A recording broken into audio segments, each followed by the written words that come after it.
It's like I can't walk on the ceiling.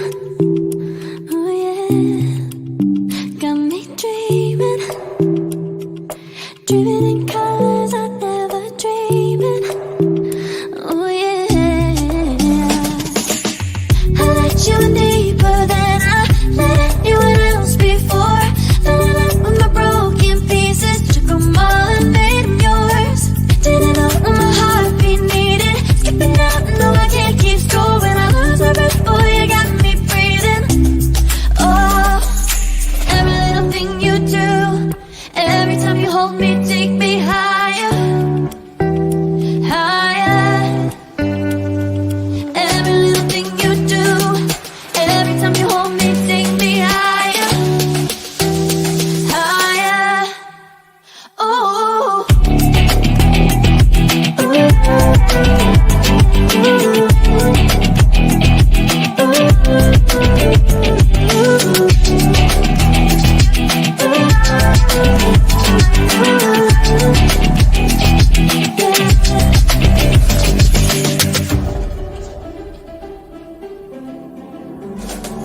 magic. No, I'm never letting go. Now that I have it with you. When you kiss me, it's like the stars fall out the sky onto my heart to cover up what I don't wanna show. I let you in deeper than I let anyone else before. Filling up with my broken pieces, took them all and made them yours. Didn't know what my heartbeat needed, skipping out, no I can't keep score. When I lose my breath, boy, you got me breathing. Oh, every little thing you do, every time you hold me, take me higher, higher. Every little thing you do, every time you hold me, take me higher, higher. Oh, you take me higher, ooh, you take me higher, baby, take me higher. You take me higher, baby, take me higher. Ooh, you take me higher, baby, take me higher. Yeah, you take me higher, baby.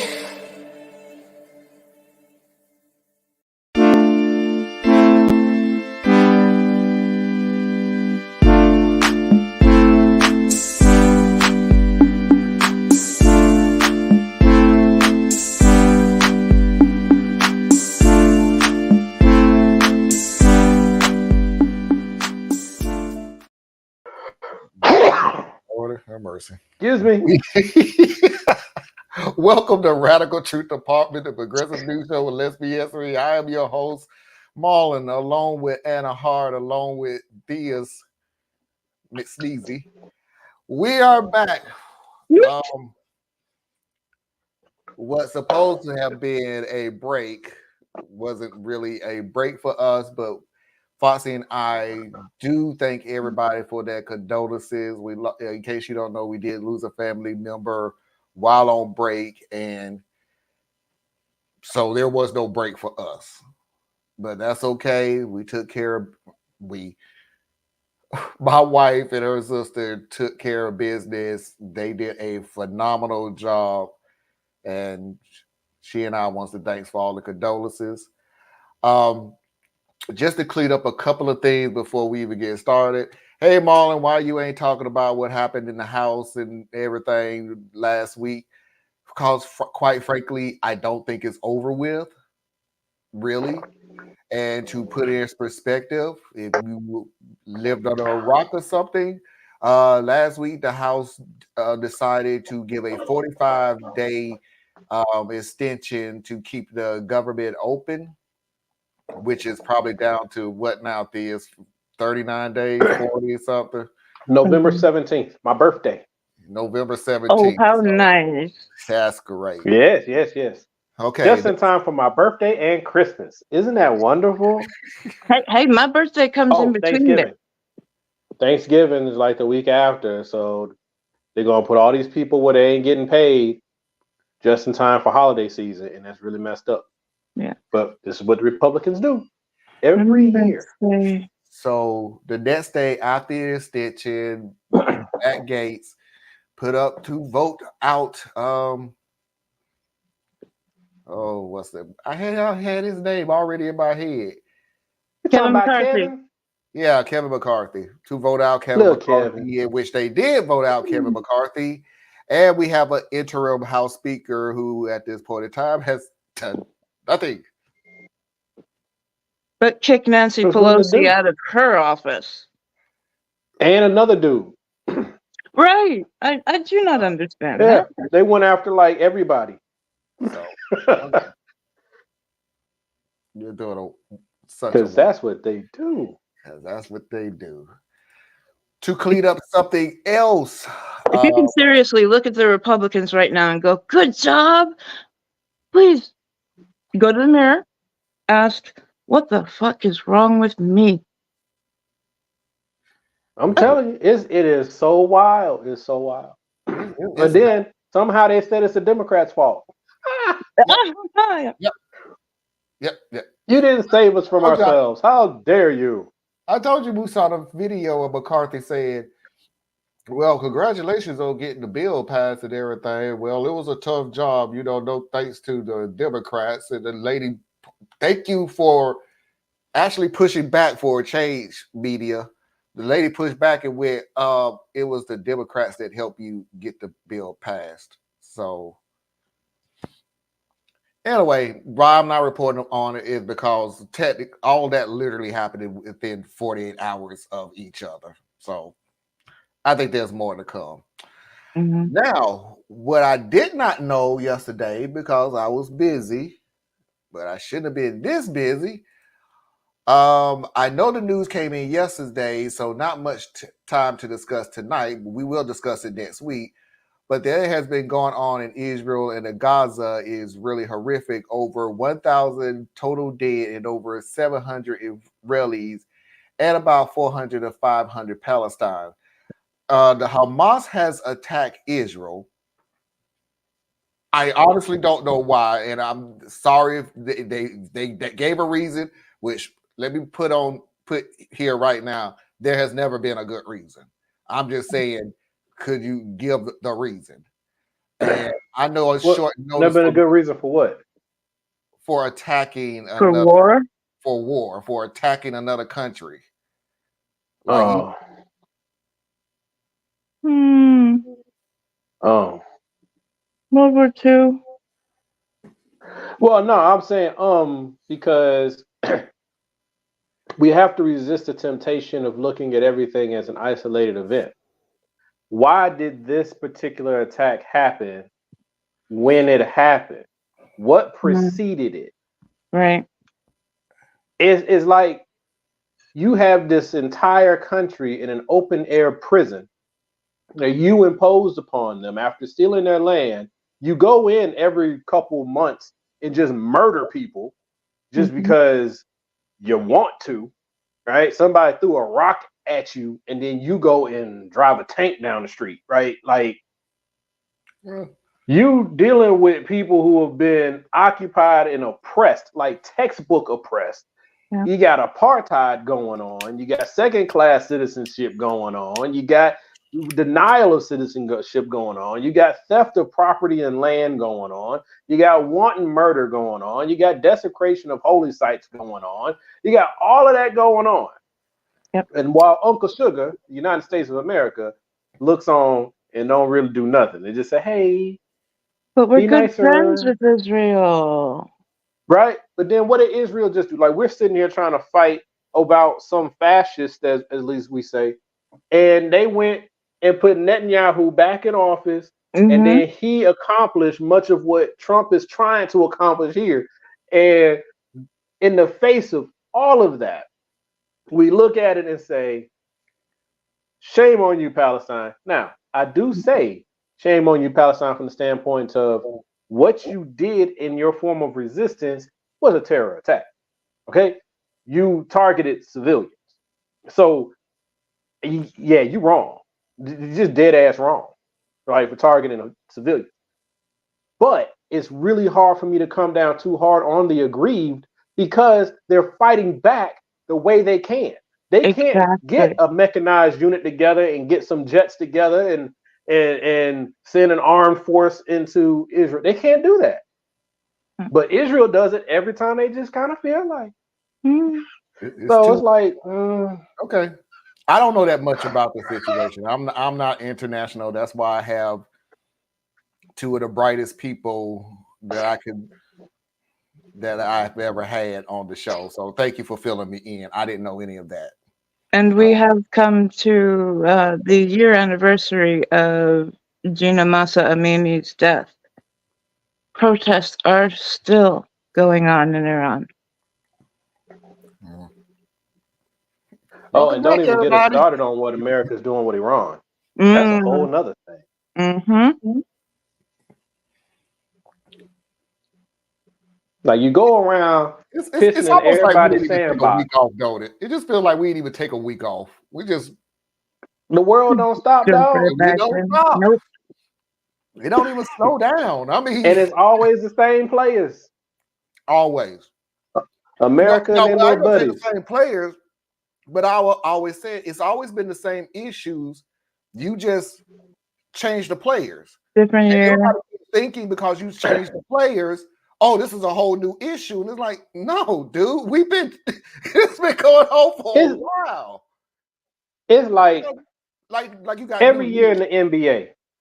Yeah. Every year in the NBA, there's certain teams or expect to be in the limelight at the end of the season, right? Yeah, Golden State, LA, I don't know, hell, I don't watch sports like that. But it's like 3-4 of them.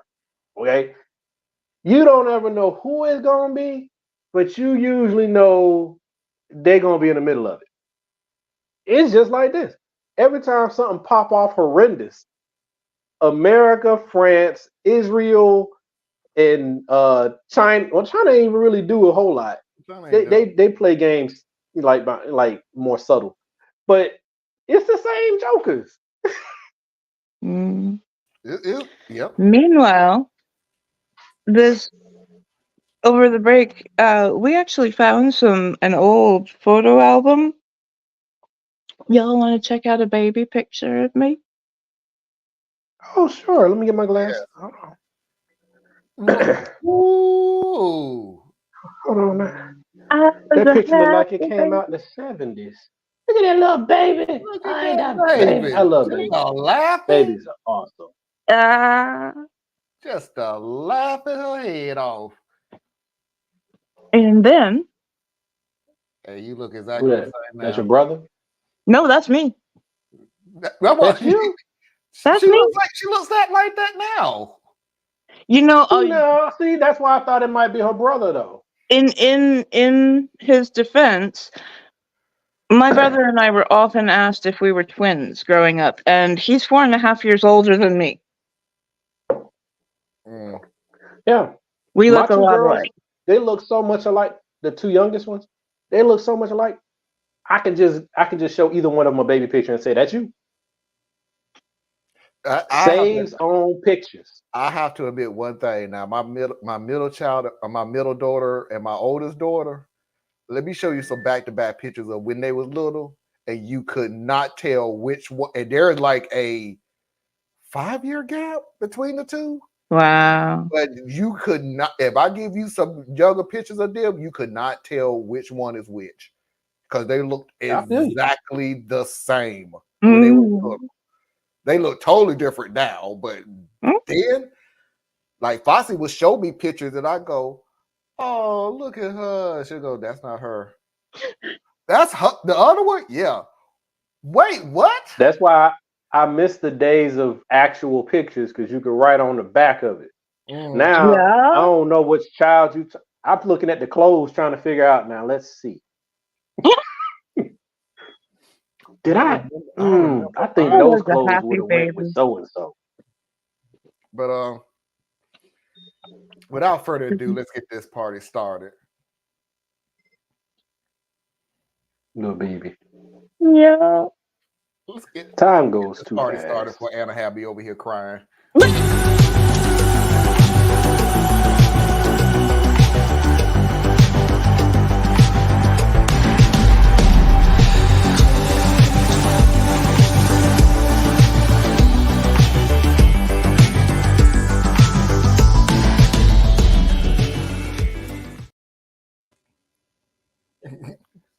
I made that sweet baby. You did, Mama Heart. You did an excellent job. You did an excellent job. The two stories that I wanted to show today was some stories that I think was not very much highlighted. Normally, these are the stories that gets that little 24-hour news bite and then poof, Gone. So the first one is that last week they arrested a suspect in the murder of Tupac Shakur. So let's go ahead and get the story. It was a murder that shook fans and the entertainment industry. Rap star Tupac Shakur died last night after a brief life in a rough business. 27 years on, the first charge over the drive-by shooting of Tupac Shakur. We are here today to announce the arrest of 60-year-old Dwayne Keith Davis. He's known as Keefy D, a former gang leader now accused of orchestrating the murder plot. This is the indictment we've been waiting almost 3 decades for.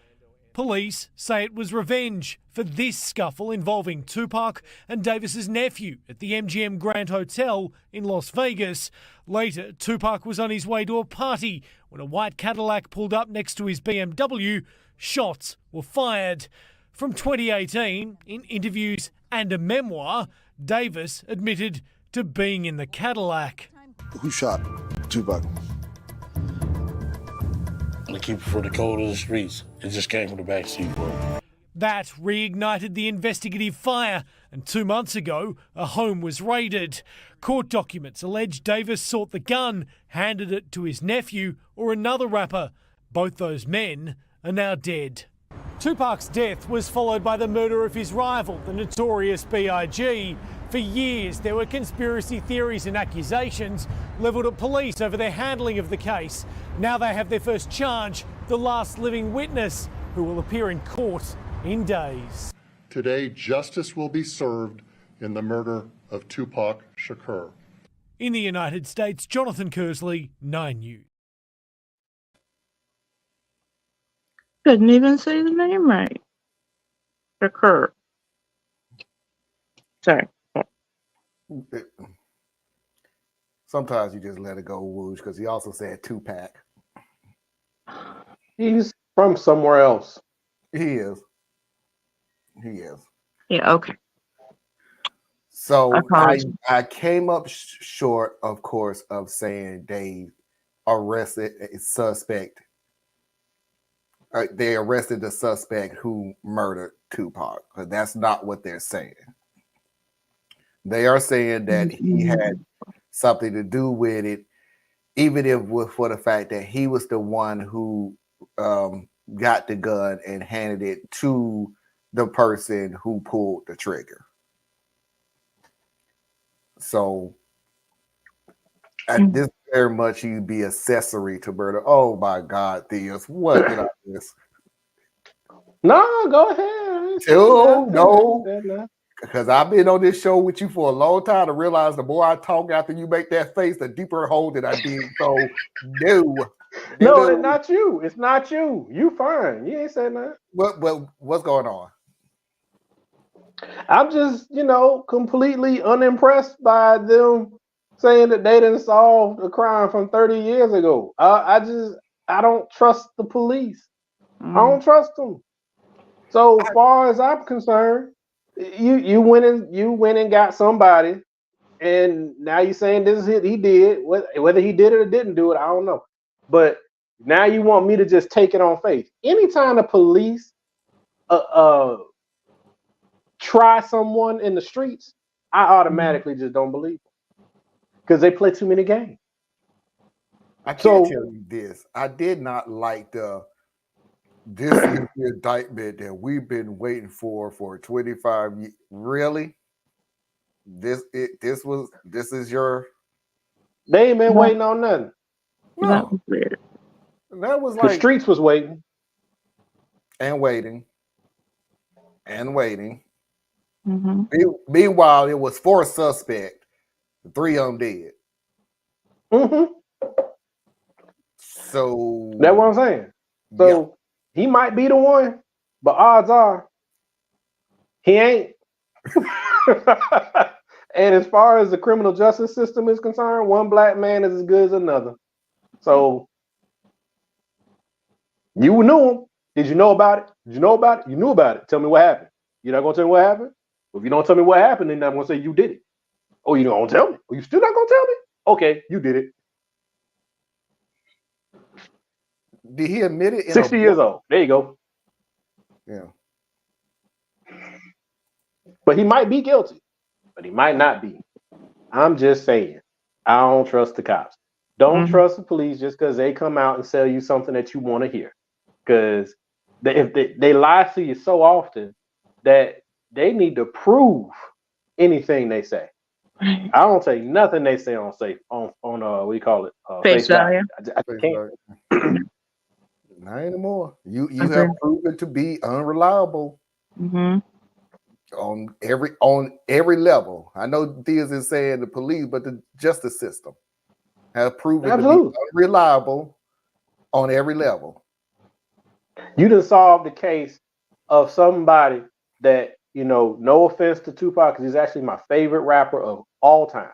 Like he is beyond LL Cool J for me.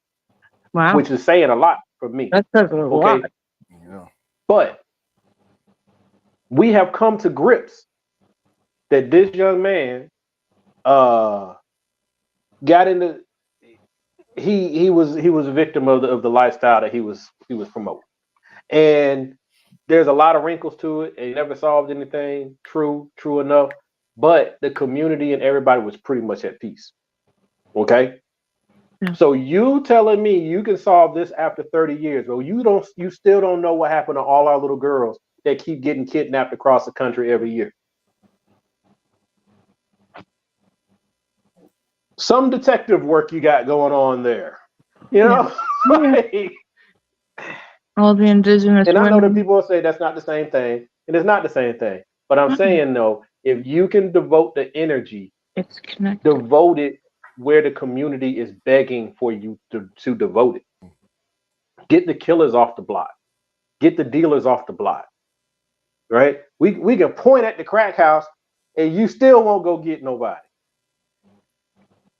Anna, was you trying to take you down? No. Oh. I said it's connected. Oh. Sorry. Hold on 1 second.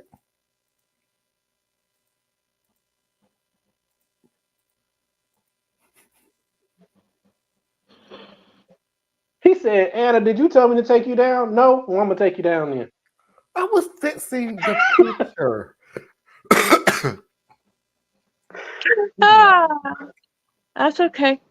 I'm out of sync here. It's okay. Okay. Anyway, let's move on to the next story, which I accidentally came across because I think I saw a short reel of it. It was just amazing. But did y'all know that New York flooded last week? Mm-hmm. Yes. Badly. In Atlanta the week before. Mm-hmm. So here's New York. The state of emergency in New York, a deluge of 2 months worth of rain falling on the city in 24 hours, causing severe flooding in some areas. Samara Theodore is here with the latest as things dry out a bit. Samara, good morning.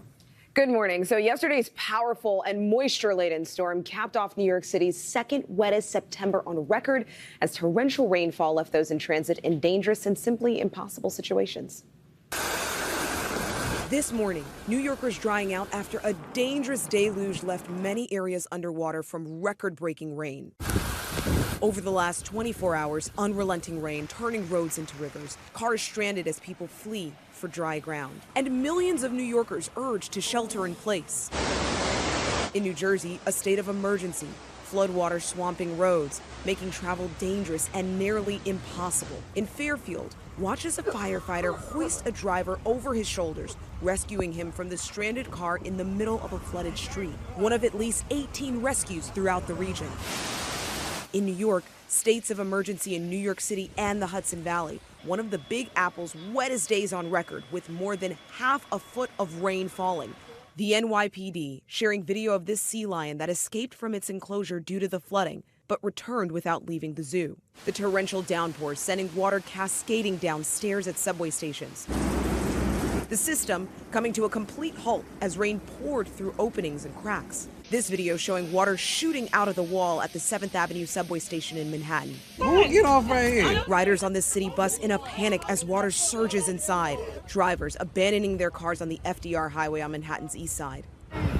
At the city's LaGuardia Airport, one terminal shut down as waters rise. More than 1,000 flights canceled or delayed. Hard-hit Brooklyn, receiving nearly a month's worth of rain in just a few hours. Vehicles plowing through flooded roads and floating trash. A whirlpool forming over a storm drain. Brooklyn's 4th Avenue looking like a lake. SUVs creating waves as drivers test their luck despite the dangerous conditions.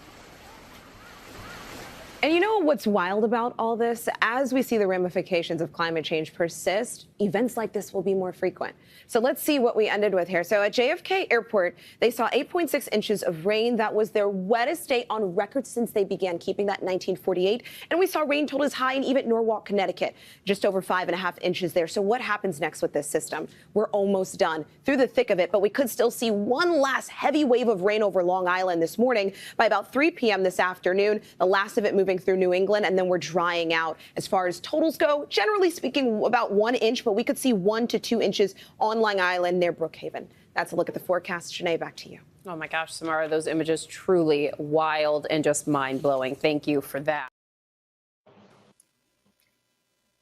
I'm sorry, but I really want to ask, how many people out there have made an exit strategy, a plan for if you get flooded, if fires happen nearby, if a hurricane comes? How many people really have that plan written out and shared with their family? And have you done a drill? I can tell you safely, the answer that's going to be no. Numbers, Anna, because I felt that you was going to ask that question, and on average, none. Because this I ain't none. It ain't none. We've started. Let me finish. There's like 12 creepy people in Alabama right now. They got a whole plan together. Yeah, I'm sure. Yeah, this is New York. You everything that you said, I'm agreeing with you, Anna. But everything you said is for places like Alabama, like Florida. No, places like that. No, it's not. Let me finish my statement. I come from New York City, honey. Let me finish my statement. Do you expect things like this to happen in New York? Yes. No. Floods and fires? Yes. Well, so here's the thing. All right. So I'm gonna take it in a couple pieces. First of all, New York City. If you are in the boroughs of New York City, you have seen terrorist attacks. You have seen you've pretty much seen it all. If you're in the boroughs of New York, you've pretty much seen it all. Oh yeah. And if there's one thing you know for sure, there ain't nowhere for you to run. Right. Okay. Because if you try to run, everybody else running too, and you're in the one of the most populated, densely populated places in the country. Yes. You ain't getting nowhere. Okay. So your escape plan is more about how do you huddle down and wait and hope whatever happened didn't happen directly where you are. Right. Mm-hmm. I'm sorry. Maybe I'm looking at it wrong, but that's how, if I was there, it ain't about how do I get out the city. It's about how do I survive whatever just happened in my city until help arrives. I'll take back exactly what I said, because I forgot all about that fire that reached all the way down here to North Carolina. Well, the massive forest fire, right? Yeah. But here's the thing, though. All the way down to here. Because like you got preppers, right? Yeah. You got a couple different people. You got preppers, you got survivalists, and then you got just like a huge chunk of just white America, right? Just outdoors and shit, right? So they got camping supplies. Mm-hmm. They have a general understanding of what to eat, not to eat. They swim, climb, all that good shit. Yep. They all right. They get bit by a bug, they're not freaking out. Okay. So that this is a big generalization, but that's mostly white folk. Okay. Because black folk don't like being outside. Okay. And The Latinos, they don't like being outside. Don't nobody like being outside like white folk, right? It's just this thing about conquering your environment or some shit. I don't know. Cool. If there's Not but the conquering, but problem I would have harmony. is if there was a major event, a sudden major event, like you had this flash flood. If you're in the Are you rural, prepared? I hate saying this word, but the rural areas, um, you may or may not have a boat, but you probably know someone who does.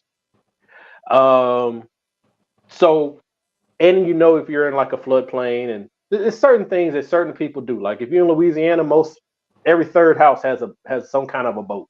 You know, it just, Yep. it is. But this is New York City. Have a canoe. You're not expecting 3 feet of water to happen in an afternoon. You know, there's no preparation for that because the problem is that's a city level issue. That's a state level issue. That's the infrastructure is not able to handle these freak occurrences, right? It's just like if a hurricane came, but it didn't travel 200 miles to get here. It came 5 miles offshore, right? That kind of sudden. So I get it. Now, me, I try. I'm sorry, I try. Okay, I got my firearms. I got my things that feed the firearms. I got some water. I got bicycles. That's about that. That's what I got. Okay, like there's no K rations. There's no detailed plan on which back trails to follow, and I ain't got all that. You know, I ain't got it. And I don't think most people do. No, they don't. But this is the thing. We're having to think about this now. And whether it is a plan to evacuate or a plan to hunker down, you should be thinking about this now. You should be talking with your family about this now. We So don't what are the know. things you should prepare for? That's the thing. Like I know me, I will fall into analysis paralysis, right? So am I preparing for a flood? Okay, there's a certain level of preparation you have to do for a flood, right? You got to make sure that the things that are most important to you are at least 3 to 4 feet off the ground. You got to have a way to generate power to hold yourself over. See, these are like hunker down type preparation. But then what about a wildfire? Well, a wildfire is a different thing. You got to get out of there. So now you got to have an escape plan. Well, what if there's a terrorist attack? What if there's an airplane that falls out the sky? You can't prepare for all of them. No. But so it's like, what if you put all your energy into preparing for a terrorist attack and it floods? How about you prepare for an emergency event and try to make it as broad as possible? I mean, okay, yes, that would make more sense. Do you have a lockbox that is fireproof and waterproof? That kind of thing you should have. It's not only common sense. Wait, I think I said that backwards.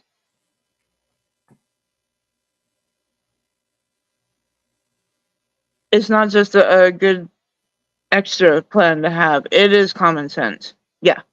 Sorry, I was backwards. But it is, and then again it isn't, right? Because like if you are that type of a thinker, like I've considered these things and haven't necessarily done all the things, right? So it's like there's a difference between knowing and doing better, you know, I guess we'll say.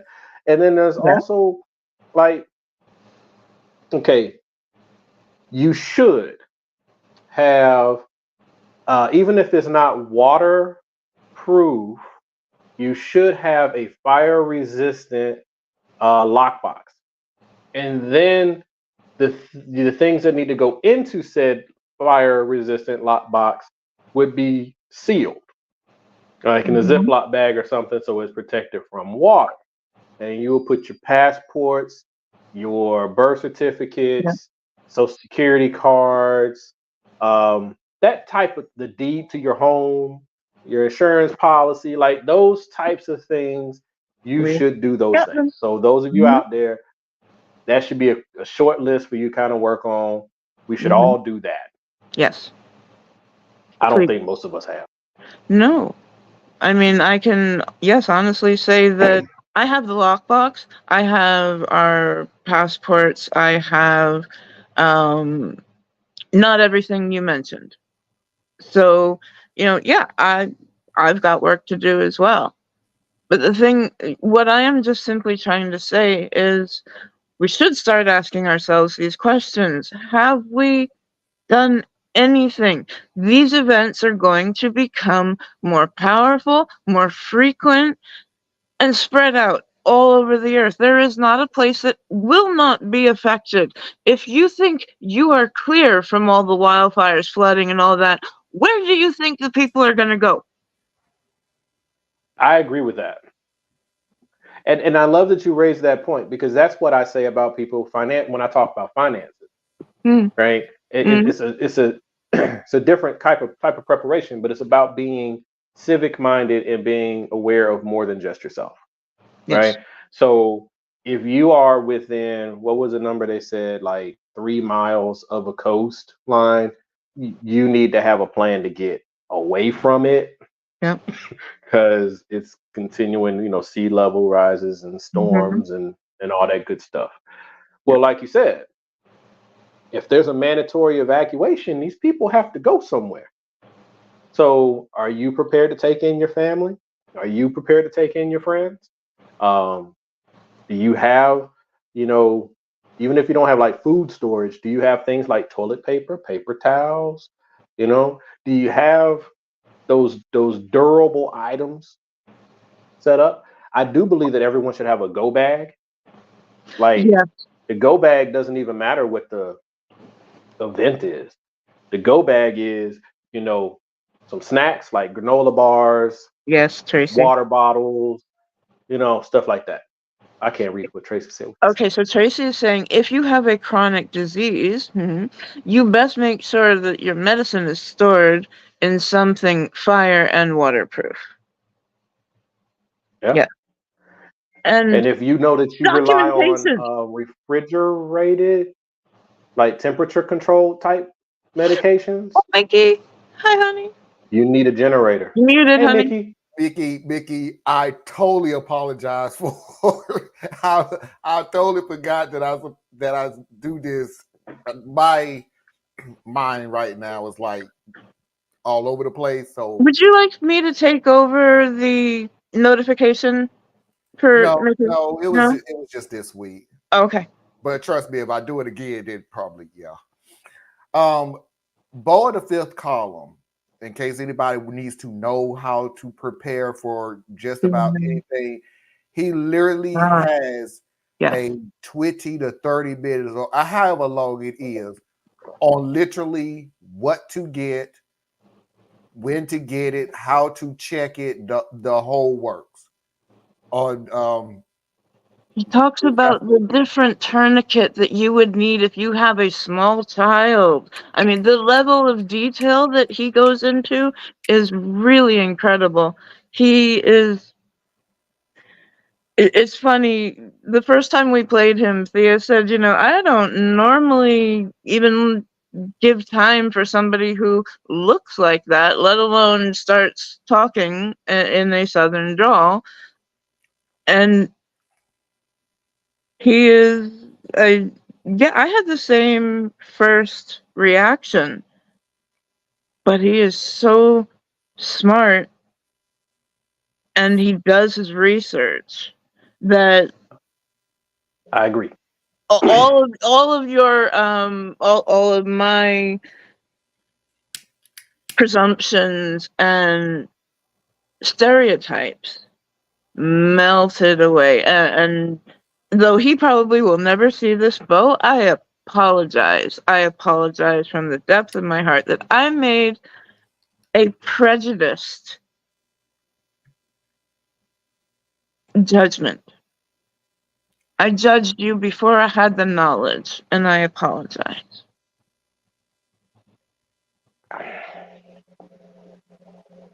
I like Bo. My impression of Bo was incorrect.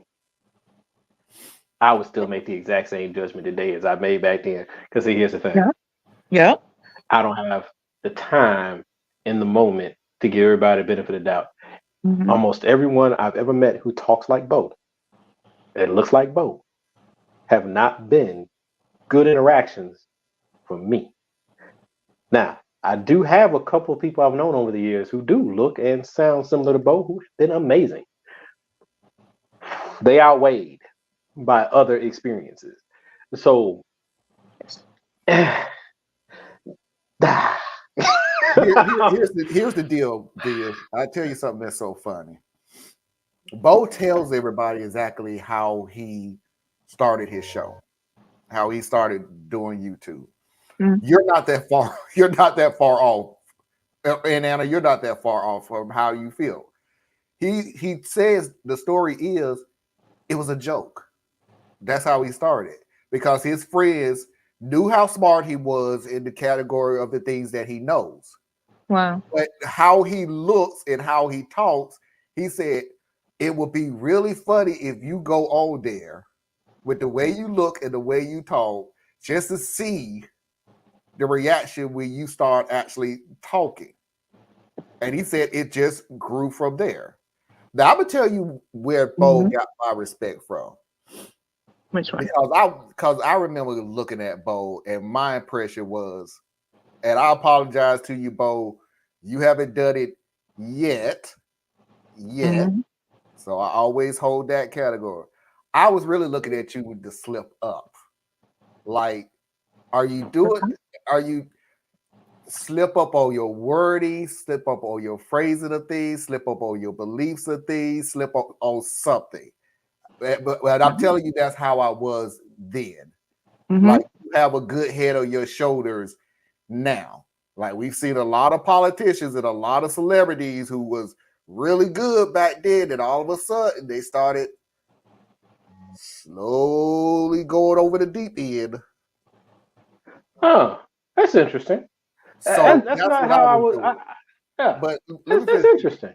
So you earned my greatest respect when you received a letter from a black man. He was discussing an issue. I can't even remember what the issue is. I just remember what the ending of the letter was. And the ending of the letter is, so how as a black man, would you respond to this?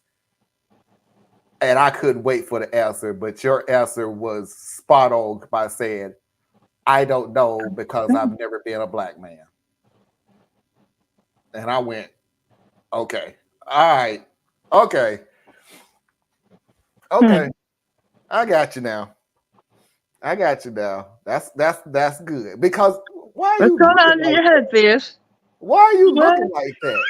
I have no idea what this one means now. I literally don't. Because I've always been an advocate of, I tell people, please stop saying you understand. No, you don't. You could be, I feel bad about what happened. Things like that. But please stop saying you understand the plight of the black people on the same customs. I fully understand what Native Americans going through. No, you don't. You have not a clue. You're going by what you read. Even going by, you know what? I'm gonna kick Theus out because every time I say something, he has me double thinking my stance and it's irritating. No, I'm just processing what you're saying. Well, your face is going, where the fuck is he going? Oh, this is the first hour. Where the heck is he going? Ooh, you broke the first hour. No, I did that one first, so it's all right. We jumped the shark. Myself, but it's like, please say I sorry about what you have gone through. Just don't say I understand because you can't. It's not a shot at you per se. I'm not gonna do that at all. But it is the equivalent of me saying I understand I understand what a woman feels. I understand how a woman feels being pregnant. I understand the pain that they go through giving birth. No, I can't and never will. And truly understand that. I'm gonna let you finish this because you are bugging me. What? What I do? I ain't doing And nothing, I'm letting you go man. because Anna is in real deep thought. I know I'm gonna get more from her than you, so you go first. Because I Anna was will just tear going me to a say, new one. and this is all about different viewpoints and perspectives. So I am not challenging anything you just said. I'm saying for me, I don't really take offense when someone outside of the quote unquote group says they understand or something like that. You know, it depending upon how they're coming at it, right? Like, you know, but generally speaking, I don't really care because I try to give people the room to offend me, right? Because sometimes people say things inartfully, but that's not the entirety of what they're trying to communicate. They just don't know the right, word salad that I'm going to be willing to accept. So a lot of times, because I do a lot of racial conversations with people and political conversations with people, those are the two things I talk about. So I have, in my world, in my view, I have to give white people, especially white men, room to be a little bit off, right? Because a lot of times, especially as I've interacted with white people, they're afraid to even engage because they don't want to say it the wrong way. They don't want to, trip over the landmines, so to speak. And really, as I long as really you hope. don't use the N word or call me boy, we gonna be okay. Okay. Well, So let me rephrase again. What I said is exactly as flat as I said it. I didn't jump on them like you will never. Don't you dare say you understand. You will. I don't say it like that. I kindly even say, please don't tell me that you understand. You won't understand. I understand that you may be. Is this a word that I want to use that I? This is where the English language lacks the depth of. So we're talking about the difference between empathy and sympathy. I can have all the sympathy in the world. I cannot empathize. Yeah, that's Well, okay. you can still empathize in your own way. You may not be able to fully relate, but the compassion is there, right? If it's there, Right. Yeah. and that's one thing I would caution anyone who wants to be serious about dealing with other people, no matter what that other is because if they're other to you, guess what? You're other to them. Mm. So we gotta, y'all hear me say this all the time. We gotta give grace. So unless you're in the mode of fighting, like sometimes you in fight mode, right? So in that case, you ain't giving no ground. But if you're not in fight mode, try to give a little bit of grace if that's what it's going to take to move towards what you think you're actually after, Yeah. right? So I don't know. That's just kind of how I look at it. But like with Bo, for example, this is just pivoting back to him just a touch. Mm. Part of you have to understand how I approach Bo. You have to understand how I approach most things in life. I I am okay with missing out on something good if it does not mean that I've embraced something bad. So I could Bo is gonna be Bo with or without me. I ain't Mm-hmm. nobody to Bo. Mm-hmm. So if I never gave him a chance, he'd still be out there helping people and saying good things and whatever. And one day he's probably gonna say something that don't nobody agree with. Then they're gonna hang him out to dry and they're gonna attack him and drag him through the streets like they do most people that they say they love, and then they turn around and be like, "Oh, he said that wrong," and then they go after him. But if I never encountered Bo, I'd still be the same person too. Right. So I'm okay with I saw Bo, I heard Bo, you struck a nerve or triggered a bad feeling. And I'm Mm-hmm. like, not for me. I didn't dislike Bo. I didn't hate Bo. I just was like, not for me. Mm-hmm. And then later, because I think it was early because of you, Anna, I gave him another shot. I was like, okay, yeah, I can follow some of this. Sometimes I don't really agree with him, but that's cool. I think it was Marlon played him on the show. May have been, but I don't want to give Marlon credit. You notice I didn't say anything. That's why I said it was me. Never mind. No, but I thought it was. But okay. Because I remember the statement that Theus made after we played it. So no, I don't think I made a statement. You definitely made a statement. And we all was I think I remember, yeah. We all looked at you like, where the hell did that just come from? Like, what in the world? It comes from the first moment. And if you can just take yourself past that moment to judge the content and not the character. Yeah. And that's a wonderful thing, and that's very important, and that's something we should all do. And I'm not always going to do it, and I'm telling you, I'm not always going to do it because I'm human, and I would rather defend myself than be worried about offending someone else. So I hear that. You know. Yep. All right, everybody. But I am curious about that statement. If you find that video, Marlon, please resurface it because I probably have something to apologize for. So, just say.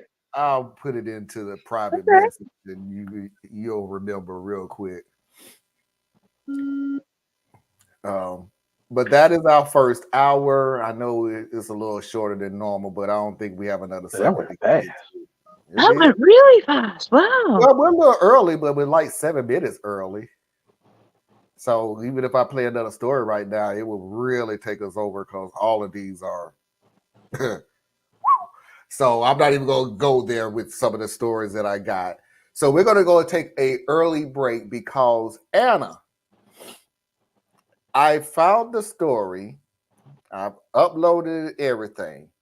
The story that Foxy and I said was worse than the nurse story. Okay. Now, I'm going to tell you all what I told Foxy. After listening to it again, I've taken my stance down that it's not worse than the nurse story. However, that being said, there's a We said the worst needs categories. Yes. This is this I take it down as being worse than the nurse story because of a circumstance that I think plays into the reason why all of this happened. So it's kind of different for me. But it's bad. I'm going to give everybody right now, it's a trigger warning. The person that's reading the story going to say it's a trigger warning. I'm giving everybody an up and up that it is a triggering event that happens. And it does get bad. The trigger? Yeah, what is it? Abuse? I can't tell you what the trigger is. Then you can't call it a trigger warning. Right. That's okay. That defeats the purpose of the trigger warning. Right. A miscarriage is involved in the story. Okay. So all right. Okay, a miscarriage is involved in the story. So there's your trigger warning, just fair. And like I said, the person that's reading the story says the same thing, but there's the trigger warning. So let me stop talking because I'm trying to get back into the swing of things, and it's getting a little harder than normal. But while I'm You're doing great, Marlon. We got your back, bro. Thank you. And Anna, I hope you feel that way because next Saturday's show is completely yours.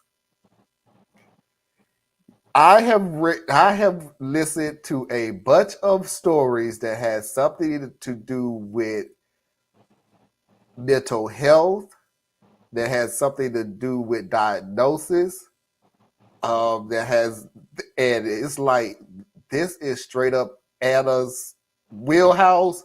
Oh, okay. And I'm gonna leave it up to Anna for the answers. And when it comes to Anna and Theus is great going back and forth on it. I'm not good at all because I didn't know these freaking things existed until I started with AITAH and things on the show. And then I started getting these stories and going, that's crazy. That's a nut. You out of your mind. And I thought, Anna wouldn't say that, because Anna would say, nope, that's normal.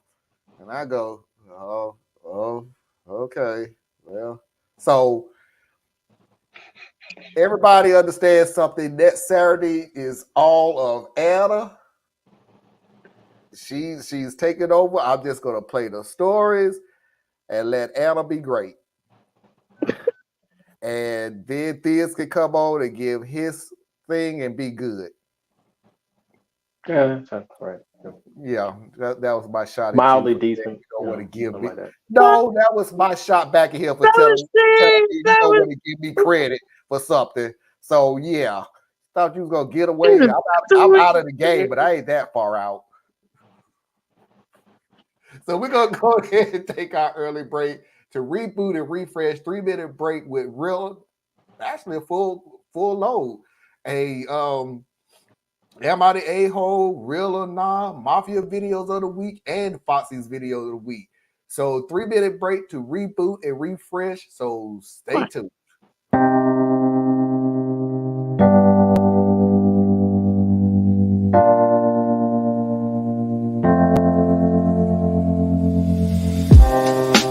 Living for weekends, wishing I could take a break from this world. Running on a hamster wheel, but searching for something I can't feel. I just wanna be a lost girl and fly. Take a breath, feel my wings spread, levitate above the ground and make eye contact with clouds. Now I'm rising, I'm soaring above it all. I just wanna be free, finally, I wanna be free, I wanna be free, finally, I wanna be free, finally.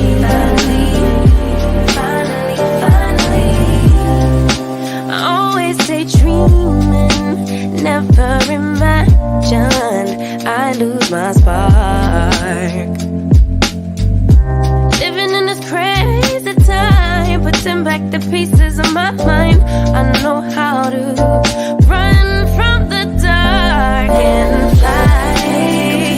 Feel my wings spread, levitate into the clouds. I'm so high above the ground. I'm rising, I'm soaring above it all. I just wanna be free, finally, I wanna be free,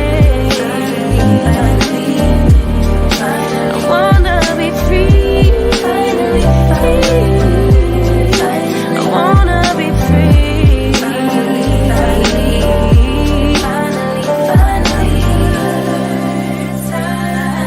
higher to a bird. You, I'm rising, I'm soaring above it all. I just wanna be free, I wanna be free, I wanna be free, I wanna be free, finally.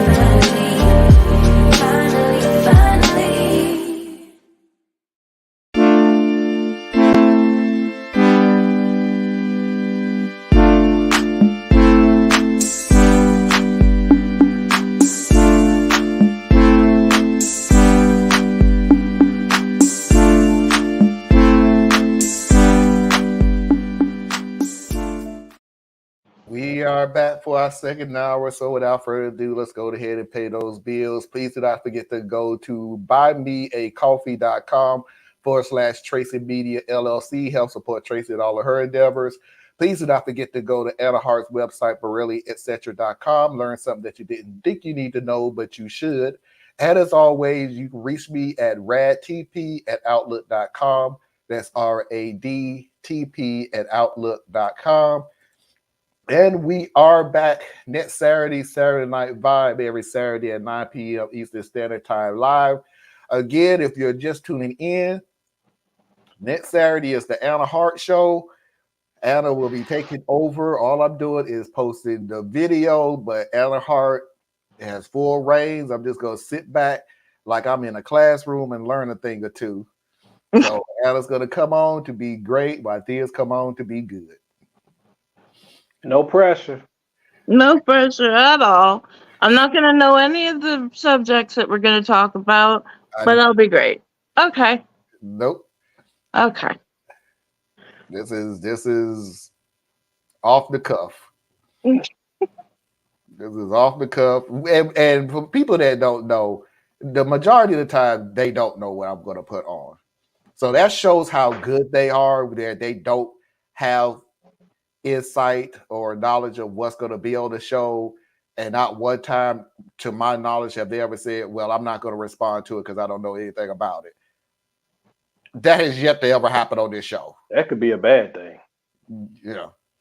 Well, I actually did once say that I bowed out of a gun debate because I do not know enough. Well, that's what I mean. It's always going to be one of us who does, though.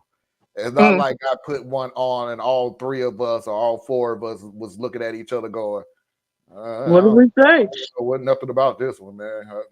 One of us always know, or two of us always know what's going on. And just like everything else, then we'll fill the rest of the panel in, and then we'll, It's great. I've learned so much. Pivot to a totally different subject and go on a rant on that, and there you go. What's helped me is usually if it's political or social, I've probably been absorbing it anyway. Which is usually where you're at. But when you go to some of the other ones, I'm like, ooh. The Reddit stories. That's just wrong. Like the evil grandma. Oh, Lord. And the U.S. is prepared to defend Israel. Yeah, I already saw the ships and everything on its way over to Israel. Yeah, we'll always help the oppressor. Mm-hmm. The oppressor. Don't you know whose team USA is on? I mean, you could try to, calm the situation. But see, America doesn't know how to do that. America only knows how to fight, kill, and oppress. So when they have their friend who also knows how to fight, kill, and oppress, they're like, well, and control. Let's help you fight, kill, and oppress. Yeah. Oh, and occupy. Yeah. I thought you had your minority problem under control. I guess we got to come help you. Here, we could teach you. Right? We've been the Nazis got their playbook from us, from our anti-black sentiments. Yep. Yeah. Sorry. Okay. Am I the a-hole?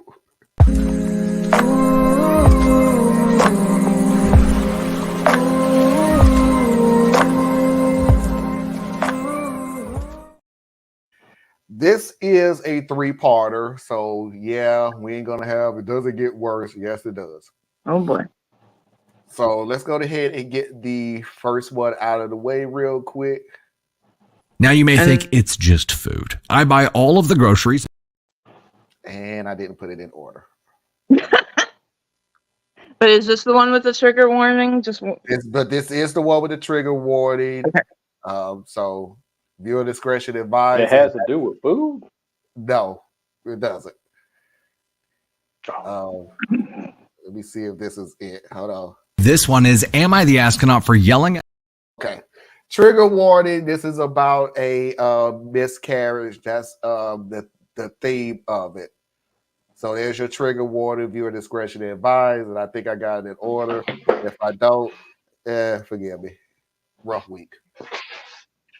This one is, am I the astronaut for yelling at my pregnant sister-in-law and telling my husband to choose me or her? Also, trigger warning. This involves pregnancy loss. This is a hard story to hear and it's gonna enrage you. Please be prepared. See, I know the title sounds wrong, but please hear me out. I'm currently typing this all up while my husband's entire family is sitting downstairs. So I, 29 female, have been married to my husband for 8 years. About 2 months ago, I had my third miscarriage. 31 weeks, almost full term. Damn. I won't be talking about it because it makes me feel so depressed, but you'll need to remember this. About 4 months ago, my sister-in-law, 20, came crying at our doorstep telling us that she was pregnant and her boyfriend didn't want anything to do with the pregnancy and had nowhere to go. My husband and I openly took her in and welcomed her into our home with open arms. For the first few weeks, it was really hard for her, understandably. I sat with her for hours, holding her when she cried, binging our favorite TV shows, and eating so much ice cream we literally fell into a coma. It was really bonding for us, so I thought. Here's where it starts going downhill. I take pride in my neat, clean home. My sister-in-law, on the other hand, did not. She would leave her clothes all around the house, leave her dirty dishes wherever, and even went as far as leaving her personal toys on our living room table.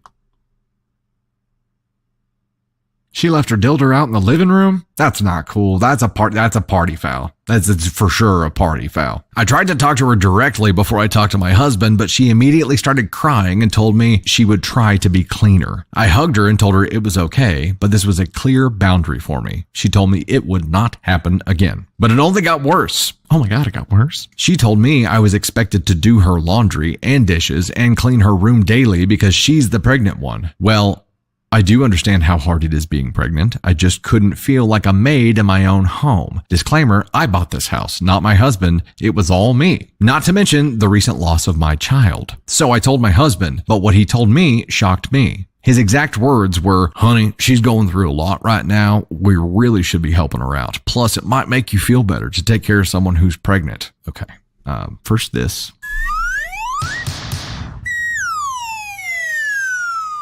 And then this. And then this. Boy, you done just fudged up. I was pissed to say the least. Make me feel better? She's going through a lot. We need to help her. Letting her stay with us isn't enough. While I don't want to invalidate her pain, my husband and I were also going through our own problems. Anyway, we moved on and I did my best to maintain work and the household chores. Timeout. Moved on means that you accepted this? You decided to become her Cinderella? What? No.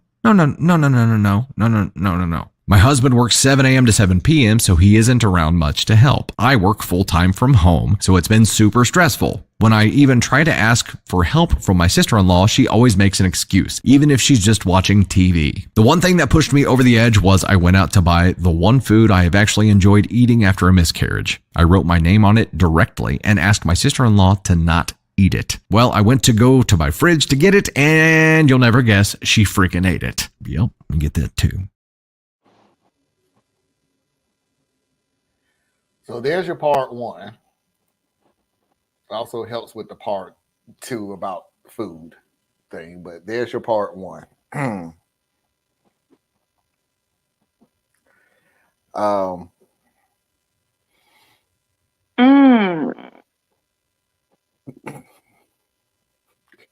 Again, I am going to find a way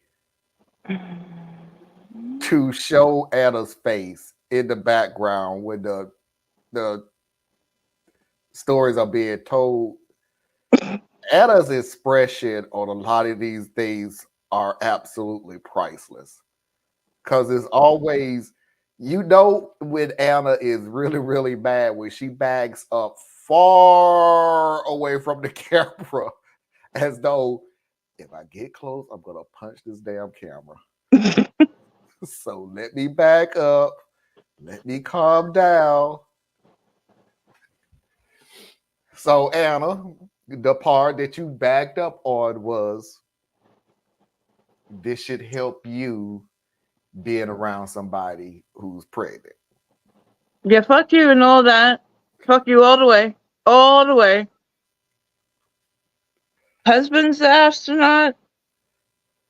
sister-in-law's the astronaut. Not discounting what she's going through. It's terrible. That does not give you leash to act however the hell you want. What exactly is she going through? Her boyfriend left her and doesn't want anything Okay. to do with the pregnancy. Okay. I didn't hear nothing about her having a difficult pregnancy. Right, I no. didn't hear nothing about her having an at-risk pregnancy. Nope. I ain't hear none of that shit. All I heard was pregnant, baby daddy left, Mm-hmm. my feelings hurt. Mm-hmm. That's not a reason to take your ass in. Now, it said she had nowhere else to go. Okay. You here now. You fucking up. So I'ma tell you fucking up. And then when you get mad and go tell your brother, my husband, I'ma tell him you fucking up. And then y'all can both go fuck off. Cause it's just one of them things. But anyway, this is gonna continue to spiral. So let's just see what happens. All right. Because I'm a little out of my depth here. Yeah, it's a little hard to comment on the story when we know there are two other parts, so... All right, let's get on to the second part then.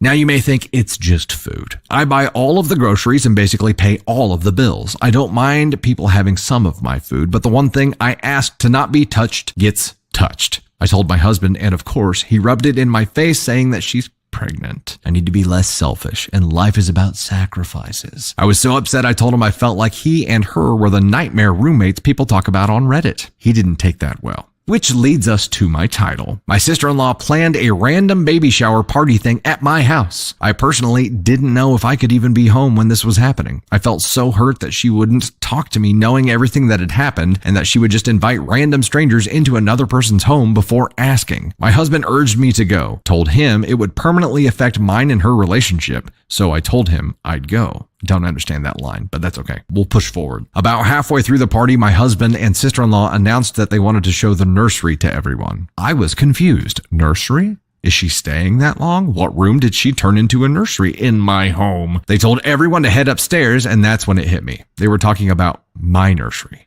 for my baby that I had just lost. Oh, okay.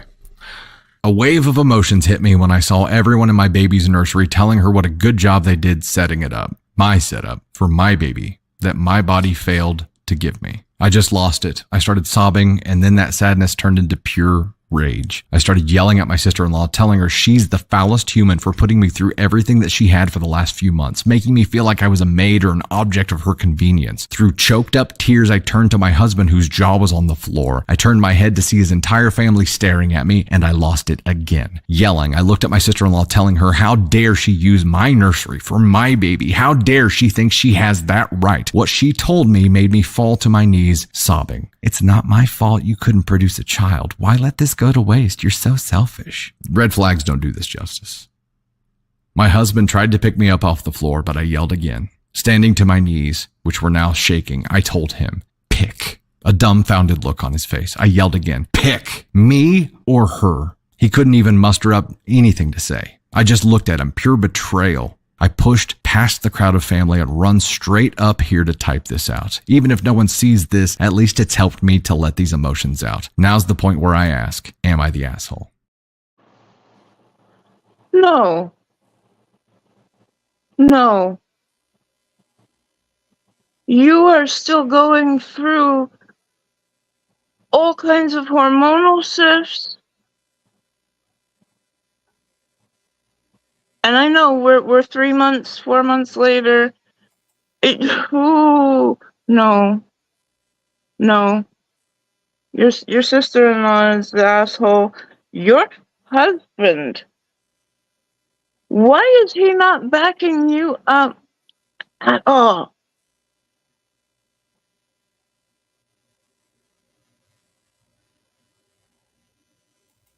I mean, there were a lot of things that she let slide We pushed forward.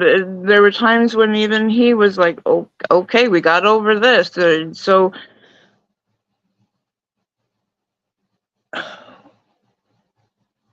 please value yourself more and state your boundary. You have every right to say no. Some people don't know that they can say no. You are absolutely within your right to refuse. The level of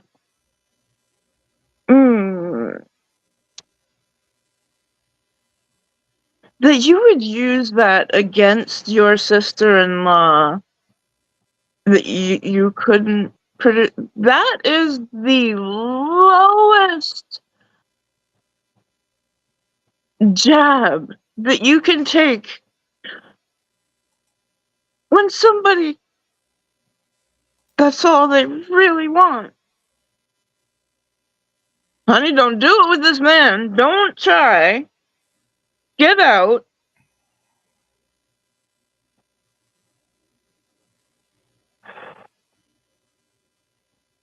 They have disregarded your feelings. They have his whole family.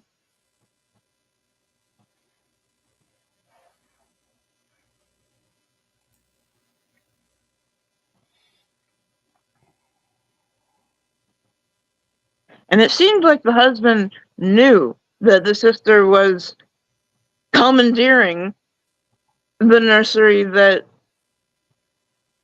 he and his wife, I'm assuming. No, he absolutely knew. Probably the wife.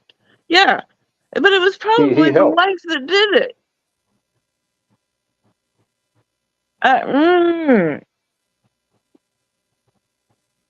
Oh, sweetheart, I'm so sorry that you're not doing yourself any favors.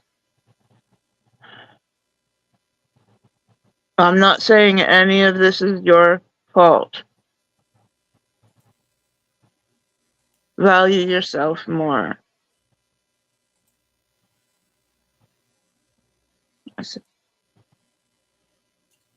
Go ahead, Theus, because mine is short.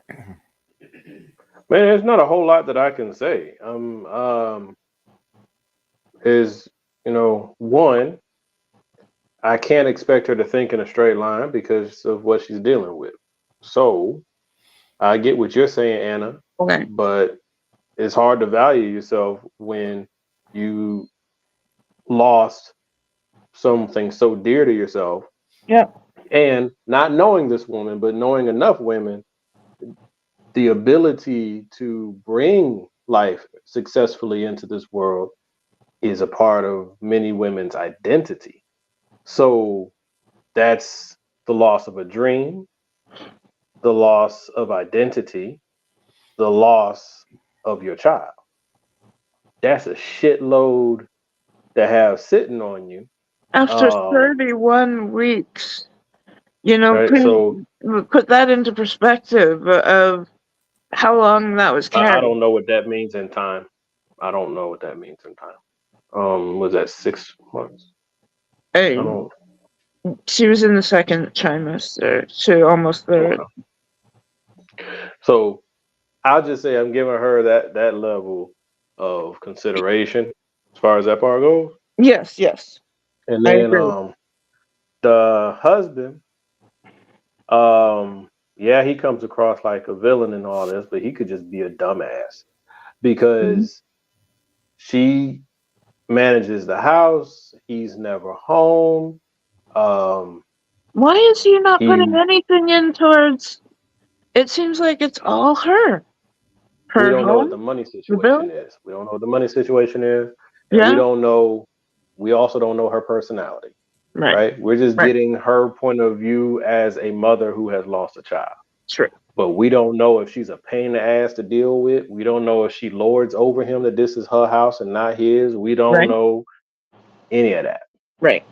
So he could just be a dumbass, in which case he doesn't understand.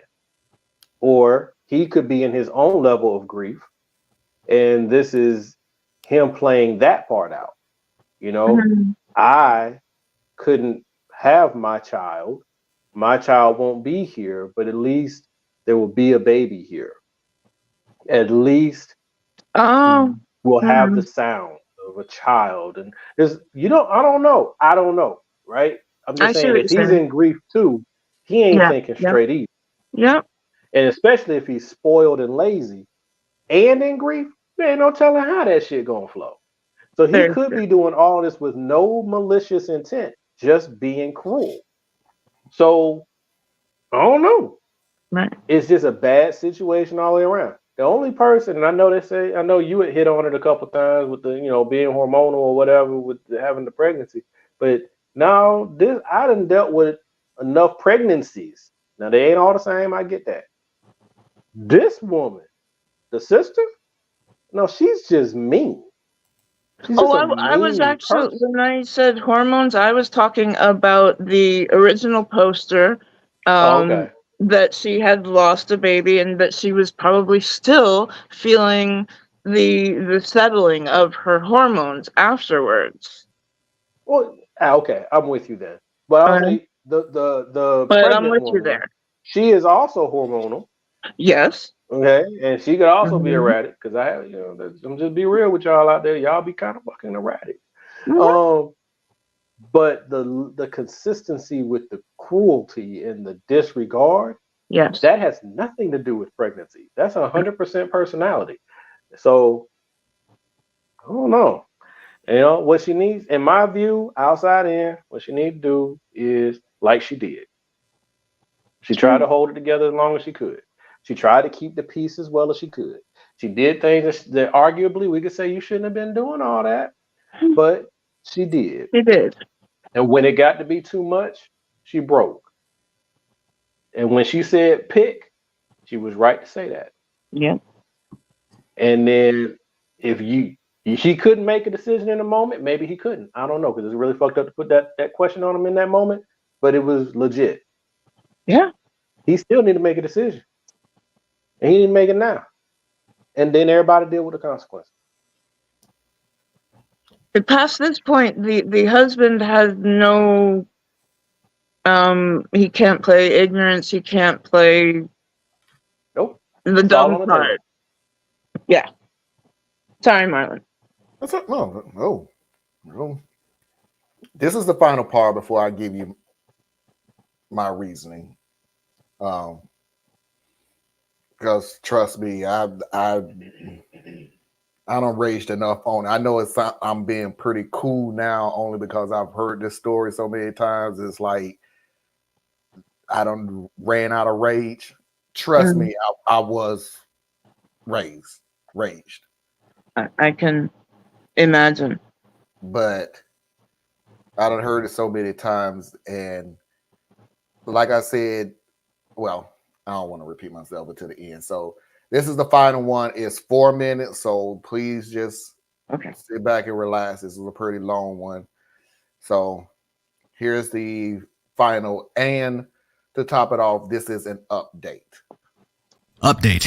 Sorry for any typos or misspelt words. I'm not quite sure if this is the proper way to do an update, but hopefully everyone can see it. First, I just want to address a few comments. You can skip this part if you don't care. I know I had a stillborn. The only reason I say miscarriage is because that is what my obstetrician told me was happening. Second off, some people have been saying this story is fake because of the way I described the argument. Falling on my knees, pure betrayal. Yes, I figured I spelt it wrong. I can assure you it's not. I cannot make anyone believe me, but this is my life, so you can either think it's fake or not. Here's the update everyone's been asking for. Buckle up. It's a long one. After posting my story on Reddit, I sat on my bed, wiping my tears and telling myself I will not take this disrespect. I walked downstairs, shutting my nursery door on the way. I was greeted with everyone comforting my sister-in-law. I kindly asked everyone besides my sister-in-law and husband to respectfully get the out of my house. After all of the dirty looks and shaming, it was just my husband, sister-in-law, and myself. They sat themselves on the couch, not saying anything. I sat with them. The silence felt like forever. None of us had anything to say. I knew I'd have to start the conversation. I looked at my husband and said, "Did you decide?" He looked at me just staring. I asked again in a firm tone this time. He ended up mumbling some sort of insult and I couldn't really make out what he said. Something with bitchy. I stood up and told them both to get out. Then they wanted to talk, telling me that this is all a misunderstanding. They're sorry, blah, blah, blah. I grabbed a backpack from my shoe closet and told them to pack their shit. My sister-in-law told me I couldn't just make her leave and I was a horrible person. I laughed in her face and told her this is my house and I can do whatever I want. My husband stood next to me and told her it was only for a little while. I turned to him and said, "Oh, you too, get out." He got all mad and told me we were a married couple and that this isn't how marriage works. Awfully hypocritical of him, isn't it? I told him, no, it's not. Marriage is where two people support each other and not treat their wife like shit. They both ended up leaving after many insults towards me. Oh, but wait, it's not over. This morning I was getting ready for a Zoom meeting with a few coworkers when my husband showed up. I let him in, telling him to get whatever he needed and to go because I had to work. He started apologizing, telling me he wants to make it right. I told him I just need time away from him. Then he threw in my face, "Well, it's not my fault. You lost our children. Maybe this would have never happened. My sister was right. You are selfish." Dude, I would like to meet this man, and I would like to have a conversation with him. I have never, ever made my husband feel like he cannot grieve with me over this. Never made him feel less than because of his pain. I turned around and slapped him in the face.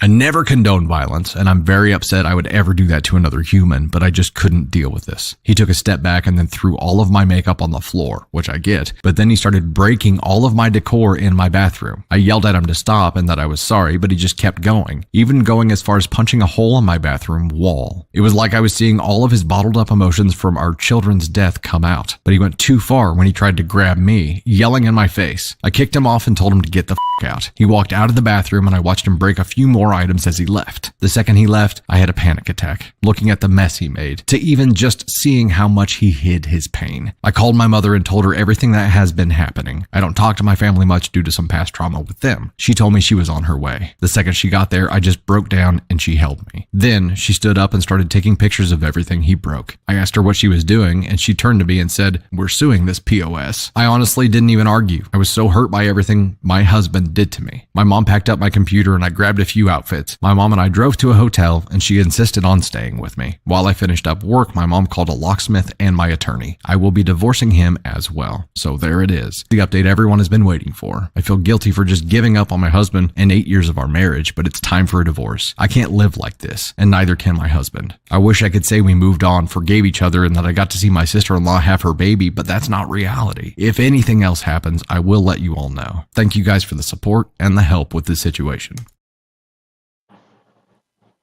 Wow. Okay. I'm going to give you my reason why I downed this as the worst person of the year. It's a small thing, and Thea's hit on it.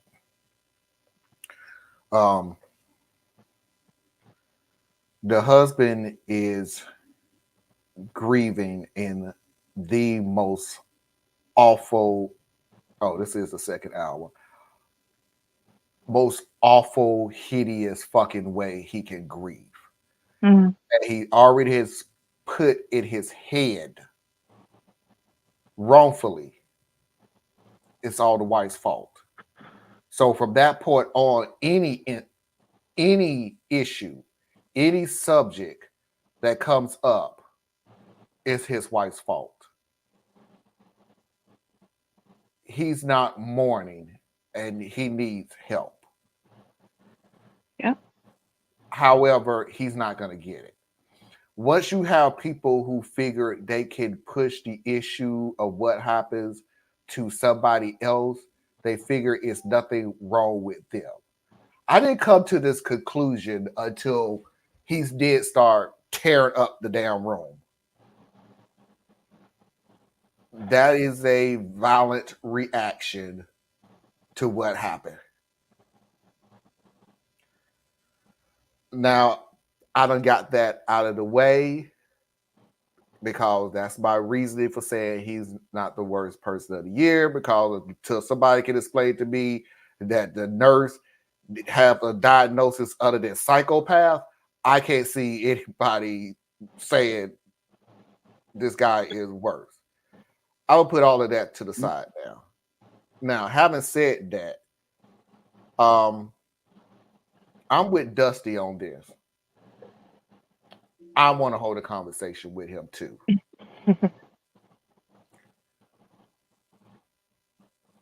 I'm going to explain to him in the nicest way I possibly can. Unless you could come to me and tell me that you fucking your sister and that's your child, you need to stand by your wife. Period. Because you both have lost somebody, not just you selfish son of a bitch. You literally only thought of your grief. Only. There is not a woman on the planet who wants to carry a child and have a miscarriage with it. No woman wants that. And you as a man will never, ever understand that. You can grieve not having a child. You will never know the heart-wrenching feeling of carrying a stillbirth.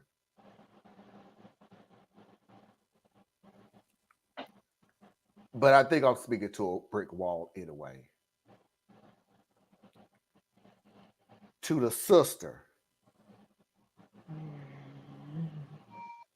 you just an evil fucking person. I'm sorry, that's the best way I can even tell you about that.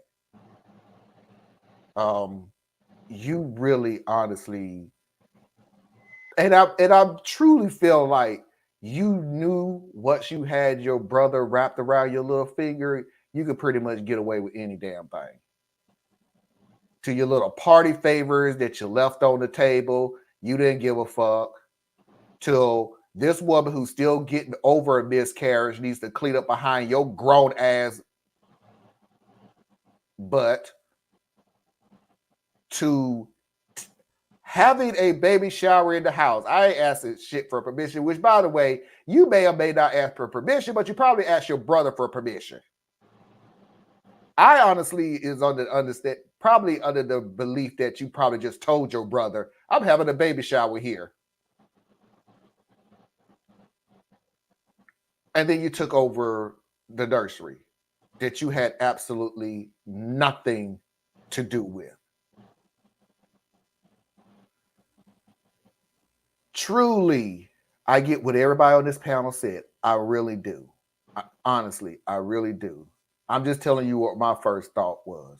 My first thought really would have been if people would have started walking in the nursery and I'm seeing everybody celebrating, I'm honestly telling everybody to get the fuck out. Now. And that includes the sister and the husband. Get the fuck out of my house. Now.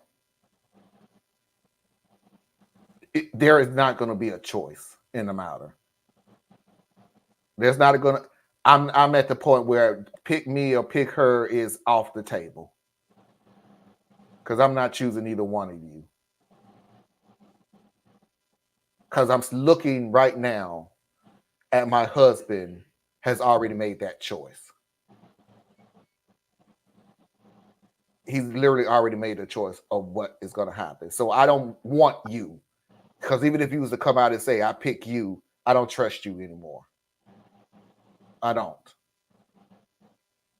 Everybody needs to get the fuck out of my house now.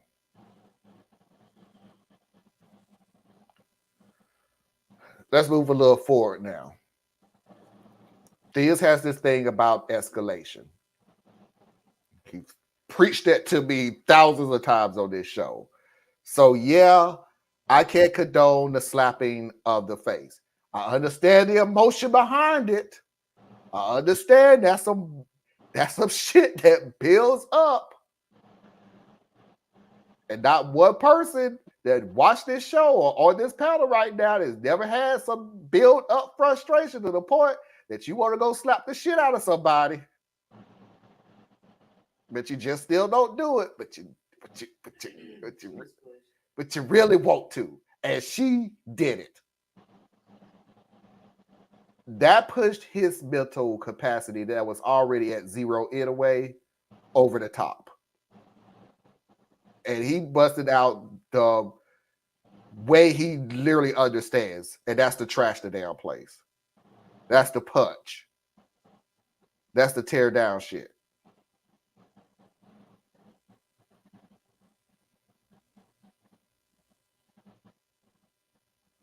Kudos to the mom. I don't know where the hell she came from all of a sudden. I don't know what the issue that they had, but kudos to the mom to push that all to the side and come to the rescue and to help out the best way she knew how. Kudos to her for even literally saying, you know what? Nah, we ain't even finna let this go. We finna sue. So kudos to the mom. Again, you never explained what the issue you had with the family, but apparently it was just not to the point where the mom was just gonna, we done read a whole bunch of stories of, ooh, I told you so. I told you he was a bad person, blah, blah, blah. She pushed that all to the side. This is my baby, and she needs me. Here I am. We're gonna handle this together. So kudos to you.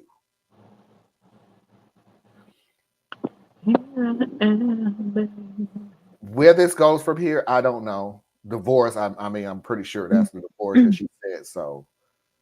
Yeah. But that's all to say that I still don't think this is the worst person. This is a good damn second. Believe me, this is a very good second place. I could give a reasoning for all of this that happened on just this story. Terrible. I don't want to sit there and say this is the reason why all of this happened because of grief. It still was a fucking terrible outcome. The nurse ain't got no damn excuse. Unless I see a diagnosis, unless there's an update or something like that. She was just out there. She was evil. She was just flat out damn evil. Okay. Here, and I would say that in this instance, in this moment, I would judge exactly the way Marlon just said.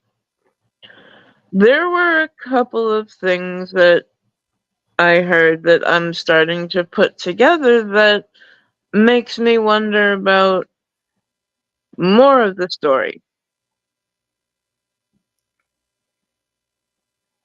She had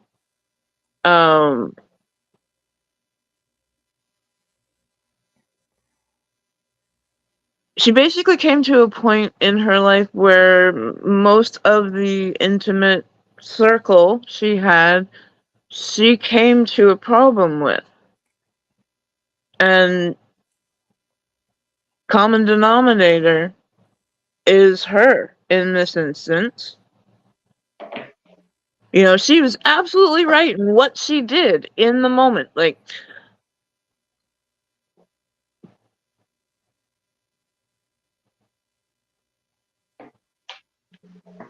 I'm still kind of my mind is still putting together, because this is one messed up puzzle.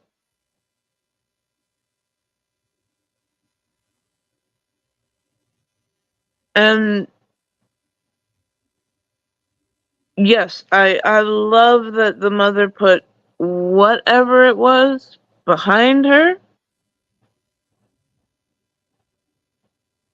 And so did the daughter, and they worked together, and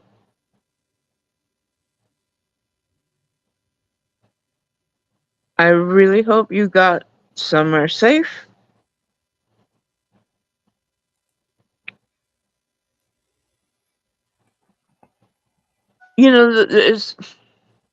I wonder what her relationship was like before the sister-in-law. Now, these are all my suppositions, imagination. I do not know.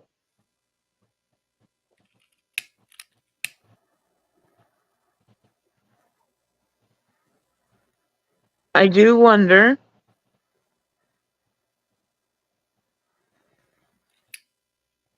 it became important that the house was hers.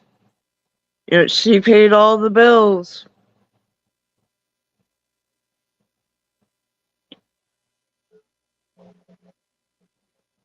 Sorry, as I try to put this all together, my brain is kind of coming to its own brick wall.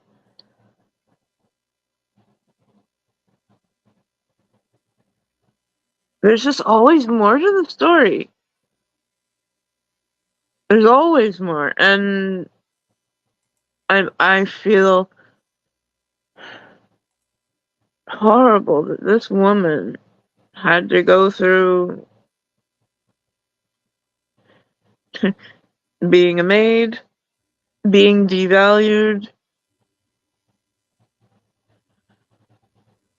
It took so much for her to make her stand. I'm glad she made her stand. And the husband, ooh, what up with you? Cause yeah, he's lost children, and have you been holding it in? Did you think that it was a natural? Well, we have all this stuff here. My sister is pregnant. Why would we let the stuff go to waste? Like, I wonder what his thought processes were like.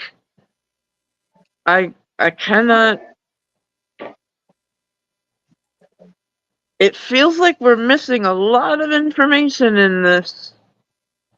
Yeah, we're missing his side of the experience. Like you just kind of hit on it to me right there. You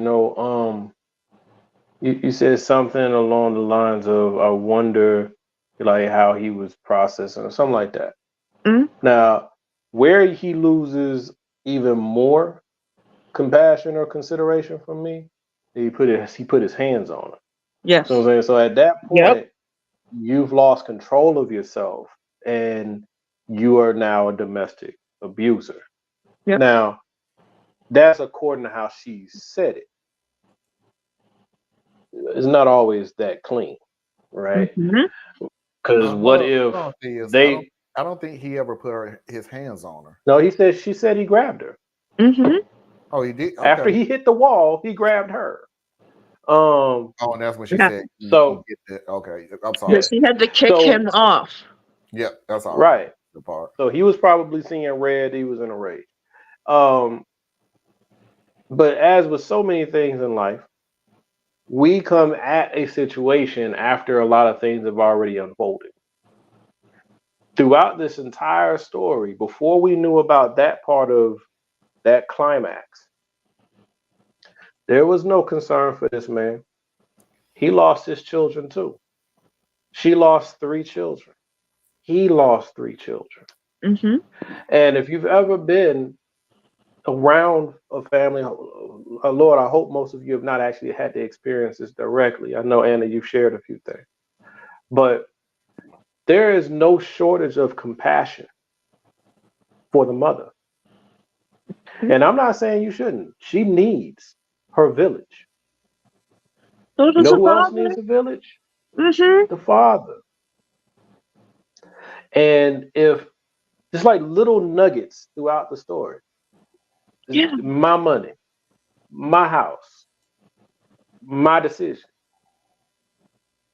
So where was he? What he was supposed to be there for her. She was supposed to be there for him. In a way, it sounds like he buried himself in his work. Because ain't too many jobs that have you running 7 to 7. There's a few out there, and he could be in one of those. But Sounds like he buried himself in his work. Why would you bury yourself in your work? One, because men are not taught how to process their emotions very well. That's one. Two, if you feel like you're alone, the worst place to be is around the people who make you feel lonely. Right. You go. So he's not processing any of this shit either. Right. And then he's making not good decisions, right? Right. But like, here's one thing. He moves his sister in because he might have something in him who wants to take care of a woman going through a pregnancy. Of a baby. And this is his sister. Yeah. Right? He's not thinking in a straight line because grief doesn't let you think in a straight line. Mm-hmm. So you got all this muddled stuff going on. But I dare say, just from how we were responding and how I've seen these play out in real life, there was no support system for this man. There was no compassion for this man. He was supposed to just suck it up and be there for her. And that's all well and good to say that. But he's still a human being going through his own shit. Yep. And so, as Marlon was saying with escalation, it feeds into how I feel about cause and effect.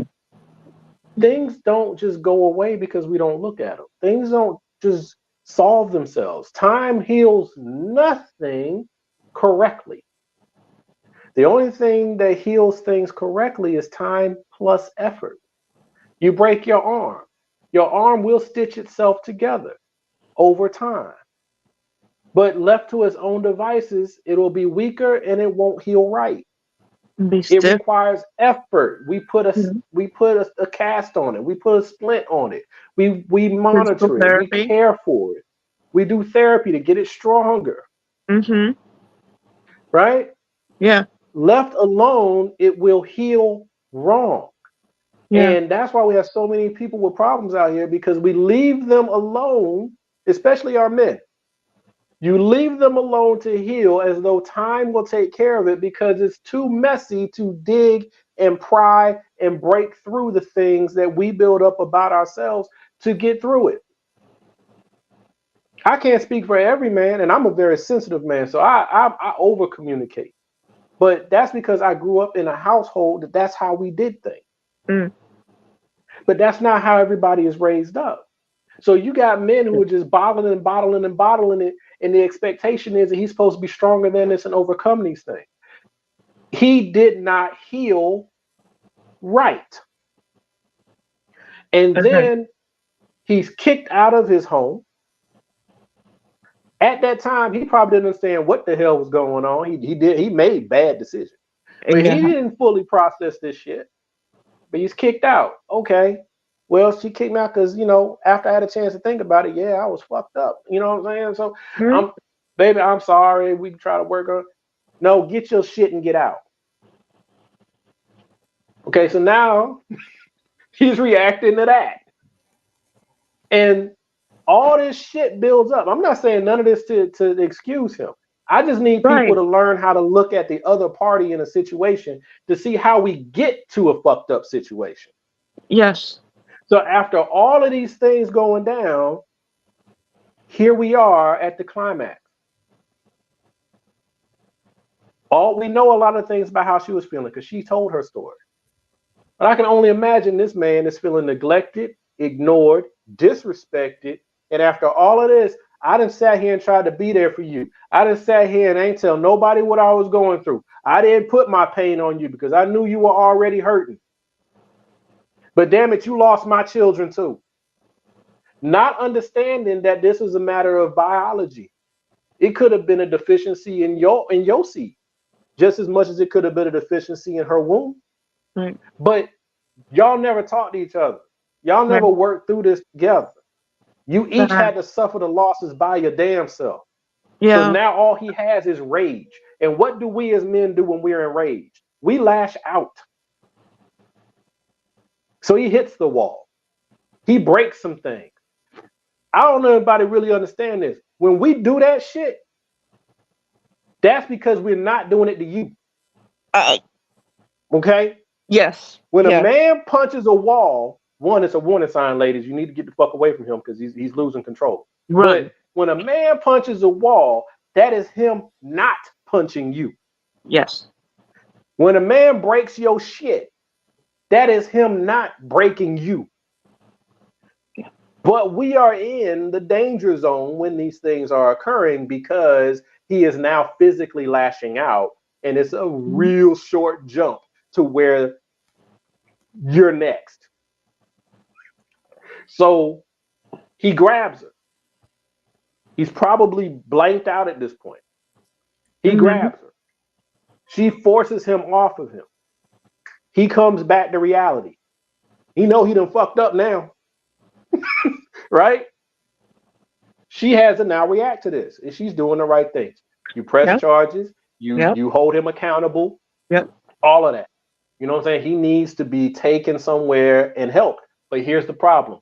No one helped him coming up to this point. No one helped him through this situation. And no one is going to help him when he gets arrested, because he will be labeled defective, labeled an abuser, and his life is going to be fucked from now on anyway. So there were a lot of casualties in this story. But it's natural for us to immediately rally around a woman, which we should. But I'm saying you should also rally around him before we got to where we got to.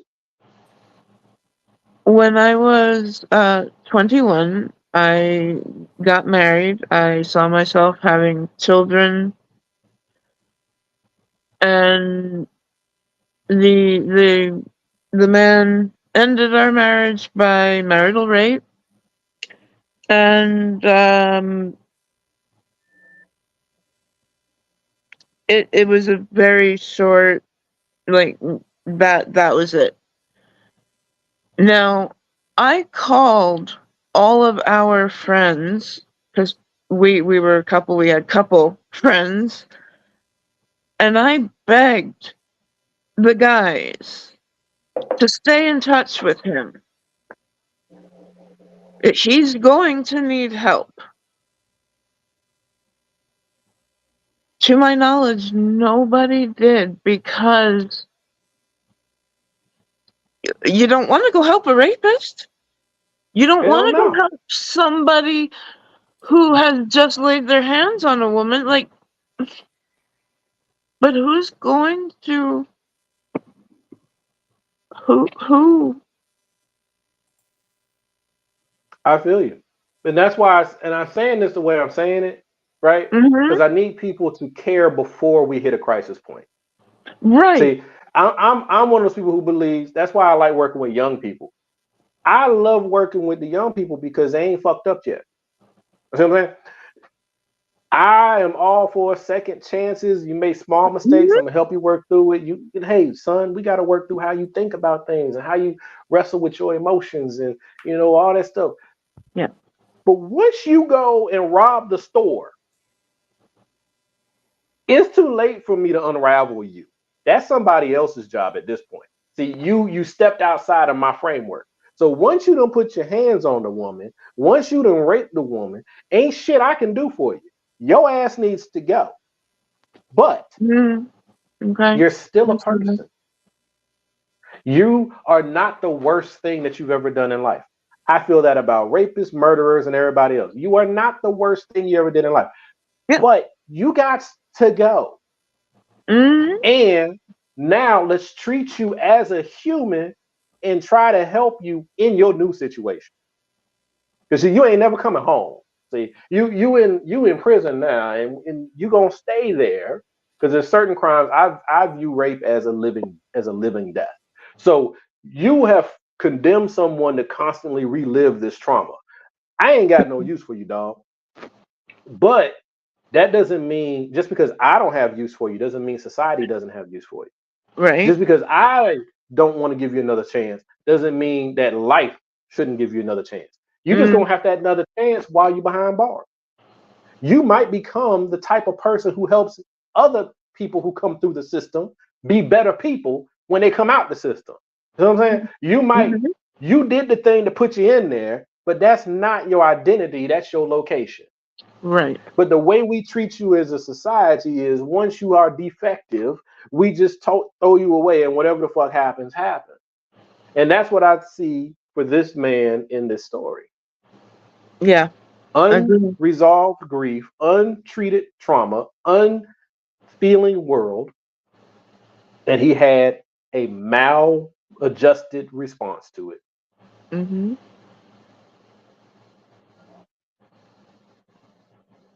She has the opportunity to go on and have an amazing life.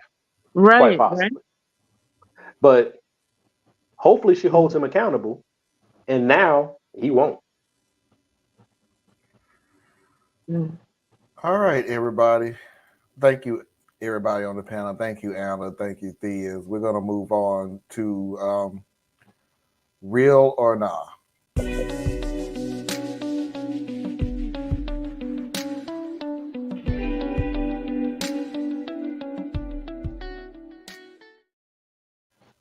We're going to lighten things up just a little bit because this is the first time I've seen a video where if this is real, this is BS. If it's fake, it's BS. So it doesn't really matter. It's all BS regardless of what we vote on. Okay. Why is it the Bulls shit? Why isn't it like this is giraffe shit? This is pig shit.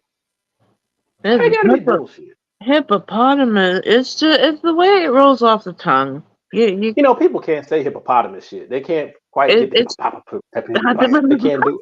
I ain't even gonna lie. There's some people who can't say hippopotamus. So just being real. I'm sorry. I'm just being realistic. There's some people who just that word just don't.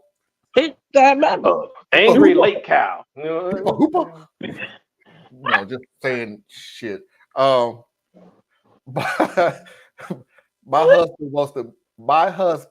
wife wants me to pay for her and her friends. I'm a 24-year-old man and my wife is 24. We're a newlywed couple. My wife has 4 friends who she's been really close with since high school. For a celebration, my wife decided to go to an expensive steakhouse. The day comes and we drive there in separate cars. We all eat, and my wife slides me the bill, which is over $700, and proceeds to say, "The man should always pay for his wife and her friends." I laugh awkwardly, saying, "Why?" She says, "Because I'm the man." I tell her that the only person I would pay for would be you and me. Her friends proceeded to laugh at me, calling me a broke husband. I stood up, put down 2 $100 bills for me and my wife's food, and left. My wife gets home and starts screaming at me, saying that I made her feel embarrassed. How she promised her friends that I'd pay, and that her friends made fun of her on the ride home for marrying a man who can't pay the bill. I decided to pack a bag and head to my friend's house. I talked to my parents and my friends, and they said that I should have just paid for it. Now I'm having second thoughts if I overreacted. Am I the butthole? Oh, and Anna just told me that we've already did this one before. So This was the one that we all talked about just before we went on break. Oh, well, fuck them all then. Basically, we were like, dude was rich enough to put down 2 $100 bills. We did. Yeah. And this was only like 2 weeks ago. Right? This was pretty recent. Recent. Hey, once again, you need get rid of my obligatory statement. This white folk shit. That's one. And then folk. 2, rich white folk shit. But here's the thing, though. I don't give a damn. I ain't paying for everybody. I'm like, unless it's me fronting for your whole birthday celebration, I'm not doing this. This is not happening. This is not. No, ma'am. Well, no, know what? Oh, you want me to take this out of joint account? I got you, baby. I'm gonna take it out of joint account. I got you. Need not worry. I apologize. I really got to figure out how many videos I've done so far. But either way, that's okay. I have a backup one. It's a am I the a-hole, but whatever. It's another $700 worth of steak. That's where I was like, okay, where are you going? What? I mean, you can hit $100. You can hit $100 a head pretty quick. There But that are means they some were drinking. places. There are There some were places 6 people. that there are some places where the side dishes So you are can get it. just as much Yeah, it can up happen. there as the The main. drinks. There are some places that the side dishes are just as pricey as the main dish. As are the drinks. Yeah, I mean, there are some places we as the common folks will go, and what comes with this? No, I'm getting the lobster. That's when they give you What that comes pretty with the food. lobster? And then but you That's got when they give you that realize pretty there's some food. places that go, okay, here's the lobster. What do you want with it? Because we're gonna charge you for that too. Oh, I walked into one of those before. This is back when I was A la dating my carte wife. places. A la carte. We went to a steakhouse, and I didn't know everything was a la carte. So I should have known when I was in the wrong place when they said, "Sir, you have to wear a jacket." That was the first warning sign. It's all I should have needed. But no, I was young and in love and dumb as a brick. So they give me a random jacket, and I sit down and we eat this $200 meal. They have jackets there for you? That's so Yeah, funny. a lot of times they have a jacket. Here's the deal. Here's what's so funny. They to me want the about money. What you just said, Theas. I rarely come across eating all fancy restaurants.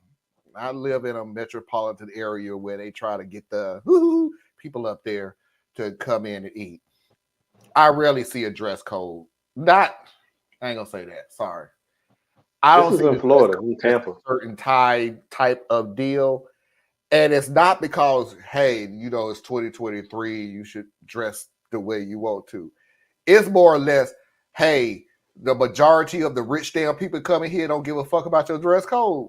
And we're not going to turn down this money. So you come as you are. So as they come as they are, you come as you are too. Depends on the establishment, right? Like I'm in Atlanta, everything is like ultra chic, right? So like you said, you kind of, you don't know if you're dealing with a hip hop person or a board exec. You don't know. Both of them wearing blue jeans and tennis shoes. You know what I'm saying? But there's still some places because they want to keep certain folk out of it. Man, just to let you know, this might not be the place you want to be, sir. Sir. Okay? Because we need to know this ain't about color. This is about when the check comes. I don't even want you to read it. Okay? If you the type of person that when the maitre d' hands you the check and you open it up and look at it, then you in the wrong place already. We need you to, when we come up to you and say, sir, here you go. You just stick your card out there and then we keep moving. And That's how it's supposed to work. You know what places are just like that? When they hand you the menu and there's no prices on it. Yeah. If you needed a price, you ain't need to be in here. Yep. If you need to know how much it costs, you can't afford it. Bye. I've always been saying, if you need to know how much it costs, you can't afford it. Yeah, figure it out on your credit card bill. Let's go. But I got a backup video. I know I haven't shown this one before. And if I have, gonna be that evil grandma. It ain't gonna be the evil. Hey, good God, that was 3 years ago. Let that woman go. And it was the mama. You keep saying grandma. It's the mama. Oh, okay. Like you give a damn. Wasn't his mama.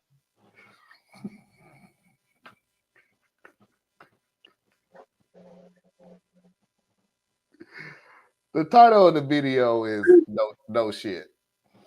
I have stage 4 cancer, and I have young kids and a wife. I'm probably going to die within 1 or 2 years, so my fuse is shortened with certain people. My in-law says to me, "It must be so hard for your family and what your family is going through. I want you to know that it's not your fault." They've said something similar to me before, and I just said, "I know," and moved on. This time, I couldn't take it and said, "No shit. It's pretty obvious I didn't deserve cancer, and I know that it's not my fault for getting it." She became upset and told a few people that I was rude to her. Should I apologize? Am I misunderstanding what point she was trying to make? The only way I can think of taking this is that there could be a thought in people's minds that it is my fault for getting cancer and making things so hard for my young family. I'm young and lived a healthy life, so I don't get it. Am I being overly sensitive? Was she just looking for a Goodwill Hunting moment? I honestly don't get her point. This one ain't that complicated. Real. This man is definitely real. This man is at the end of his life, according to science, because of cancer. Right. I don't care what the reason is that I'm checking out early. I will feel responsible for not being there with my family. This is why I can't watch a Disney movie without crying all over the goddamn place. Right? I'm very sensitive to the fact that I am here for my family and my children, and the thought of not being there for them scares the shit out of me. So I can understand. So like from where the mom was coming from or the lady was coming from is I think it's just natural. That's what people say to you. Right? I'm sorry for what you're going through. I just wanted to let you know it's not your fault. That makes sense. And it also makes sense that the person who's actually dealing with the issue ain't got a lot of patience and snaps at people for good reason and no reason at all. So to me, this just makes sense. What the woman said wasn't nothing wrong with what she said. What the sentiment makes sense. Is what we say all the time, especially if you don't know what to say in these weird situations. That's the kind of shit people say. And then from his side, fuck you and the whole world, because I ain't even do nothing to deserve this situation. Right? So it's like, all good. I don't have a problem with what they said. Honestly, you're. I think they're in good faith. They're trying to comfort and console and things like that. I get what they're saying, but you also got to realize, or you have to ask yourself, why do you keep fucking saying it? Like, I can see if you were saying something different, but you keep saying the same damn thing over and over again as if I got a different response. And that you is did have a what different bothers me response. the most. You did have a different response. You cursed me out this time. Yes, because the first damn 4 times you said it, I was like, okay, fuck you. I'm sorry. Well, Stop obviously, saying that, because it seems like to me when people ask questions, like when you keep saying the same thing over and over again, to me, speaking for myself and what I'm going through, to me, it feels like you're fishing for a certain answer. If that's the case, tell me what the fucking answer is or the statement that you want me to say, because you keep saying it's not your fault. And I say, okay, it's not your fault. I understand. It's not your fault. I can see that. It's not your fault. Okay, what the hell do you want me to say so you can stop coming to me saying it's not my damn fault? If that's being said multiple times in one interaction, then I am 100% with you. No, not because that's not usually one. someone No. fishing. Over a But certain if amount this of is time. over time, each Yes. time I'm with you, you say that shit. Okay? Like I said, the person with cancer, 100% justified in however they choose to react. The intent of the person is what matters here, of the person who's speaking. Because sometimes you just don't know what the fuck to say. Yeah. You know what I'm saying? Like, you just don't know what to say. And it hadn't created this reaction before. So, okay, this is what I say because I don't know what else I don't know how else to relate to you. I ain't never been in your situation. I ain't never been close to your situation. I know Have you how I ever would. asked I yourself think I how know you how I would would feel. console a dying man or a woman? Right. You're not gonna get the words right, and then it could be different day, different reaction. And on this day, different reaction. Mm-hmm. Well, but people got to get, once again, got to give people grace. What's the intent that the person's coming to you with? I understand the whole grace thing. I get what you're saying with that, and I always like to put myself in the place of the OP, except when the OP is like literally the a-hole of the damn story, that I try to stay out of that and just go, no, I can't roll with you, dude, because you sound like a fucking idiot. But so I put myself in the place of somebody who could die. And that hurts me, that now my whole thought process is I'm leaving my wife, I'm leaving my kids, I'm leaving my mama, I'm leaving my aunts, and all of this. Do I have enough insurance to take care of everything that's going on? Because now they'll be down to one income. Are they not going to be up in a bind or something? Oh my God. Now I got to think about shit. I'm dying. I don't want to die. I'm young. I got a lot of things to do. And now I can't do. All of these things are rolling around in my head right now. So I'm sorry when somebody keeps coming to me going, it's not your fault. And I'm like, yeah, I guess the best thing I could tell them is, look, I'm going through some things right now. You've already said that once. I get that it's not my fault. So could you please kindly not say that to me again? You don't even owe us that. But that's okay. But that's the kindest damn thing. After a certain point, I'm just going to be like him. No shit. It's not my damn fault. But that's why I said what he said, how he reacted is 100% legit. Yep. However he reacts, if he had come back like you said with the really nice thing, or if he said, you know, get the fuck out of my house, I don't even want, it doesn't matter. Yep. He's experiencing this thing. Whatever he says is good, right? Because he's dealing with a lot. I'm saying the other person is right too. The other person was trying to find their way to emote or connect or whatever, and it had worked his nerves. So I've been in this situation where, yeah, I didn't think I was gonna live much longer. But it also relates with just dealing with chronic illnesses, disabilities. People don't know what to say when you don't get better. When there is no resolution to this, when it continues on and on, people more and more don't know what to say to you. They want to comfort you, greatly want to comfort you. But in that moment of, before you actually open your mouth and say something, all those, what is the appropriate, you know what? My caregiver and I came to a place where she needed to ask me what levels my pain was at, where it was at. And you know what?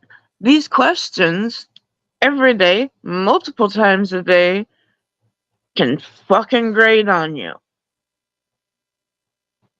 And sometimes I would, with venom, come out with, yes, I'm in fucking pain. Yeah, it makes sense. Think about it. Okay, every day, but later, not even every day, multiple times in a day, you asking me, how are you hurting? What the fuck you think, Karen? What the hell did I say yesterday? But from Karen's standpoint, what the fuck else she supposed to say? Right. But going back to my caregiver, this is her job. She needs to know this information so she can best help me. And this was at a time where I was wheelchair bound and a lot more dependent on assistance. So I had to come to a place where if I had that outburst, I could later on come back and say, I'm so sorry. In the moment, it hit wrong. I was in a lot of pain. I am so sorry. And we move on. It was my responsibility to do that. Where, and yes, it was absolutely fine for me to have that response. The two things are true at the same time. So, once again, we don't communicate enough. We don't say that, hey, when you keep on saying that this ain't your fault, it starts to sound like it's my fault. And I'd really like you to stop saying that. If that is in your heart, please say it. Find your time and say it. Like we said, your snake bite in the moment is justified. When you can then come out of that moment, think clearly yourself,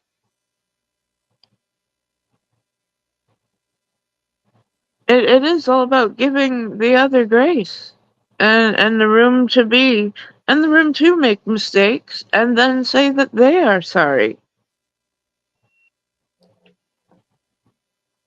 And be willing to accept the apology. Uh-huh. That too. That too. Or even if you can't accept the apology, just let it go. Yes. Because to me, that's not quite the same thing. Yes. Agree. All right, everybody. I'm gonna pull an executive change. Oh. I did have a mafia video of the week. It was Anna. Anna, I'm gonna leave it up. About Anna Judge. I will do that next week. Cool. But this is an incredible story that it really is an incredible story, but it's something that I want to play at a later date. Okay. And I'm not saying not because I think this story is better than that one, because trust me, after you sent me that, I looked it up some more and researched it. It's like this one video you sent me didn't know justice to it. It was brutal till it got better, but it was brutal nonetheless. But I don't think I want to see that. you Anna Judge, go look it up. All right. You said you're gonna make me sit through it later, so I'll wait till later. It's only a 1 minute. Ain't gonna bum me out twice. No, you not. I didn't send you the longer one because I was keeping in mind that you can't play longer. I know that one. I think 6 minutes is the longest I can play, I think. Okay. But I also know the audience ain't gonna sit there for a 6-minute video, so yeah. Right. And just to pull out, it's a human being thing, because like I said, we was talking about Bo earlier today, and even I found myself when I looked at his videos, and it's like, oh no, this is like 8 minutes long. Nah, Bo, I can't do this, Bo. Sorry, can't do it. So it's a human thing, or TikTok nation, or however you want to say it. Anyway, I don't want to get off the subject. The point is, I wanted to change it because this video that I'm going to play has a political front to it. At least in my mind, I did. I pulled a political thing that we have discussed on this show before. And now this is just a tidbit of what we've been saying on this show for a long time. The title is Mom Won't Help Me with the Baby. I want you to keep an open mind of this is totally different from every story we have read, because I know it's going to be, oh, the mom had the child and now she sleeps all day and I take care of the baby. This is totally different from any of those things. This ain't our divorce. This ain't our breakup and get full custody. This is completely and utterly different. So buckle in, because I got a rant for you at the end of this. Of course, after Anna and Thea's. But I got a rant after all of this. Here we go. I got a girl pregnant and she wanted to get an abortion, but I didn't want that. She ended up not getting one, and now she's not involved at all. We weren't in a serious relationship when she got pregnant. She has never met our son. Even after the birth, she's had no desire to see him. We went to court to figure out custody and child support, and I have 100% full legal custody. Her name is on the birth certificate, but she has no custody and no right to visitation or to make things like medical or educational decisions. She didn't want any of that. Every month, she pays 125% of the court-ordered child support. She says that if I ever marry someone who wants to adopt him, she'll agree, but until then, she'll pay child support. It's been this way since our son was born. I'm raising our son all on my own. He's 18 months old now, and he's never met her, and I don't even have any photos of her. I'm burned out, and I hate being a single parent. I love my son, but I resent him.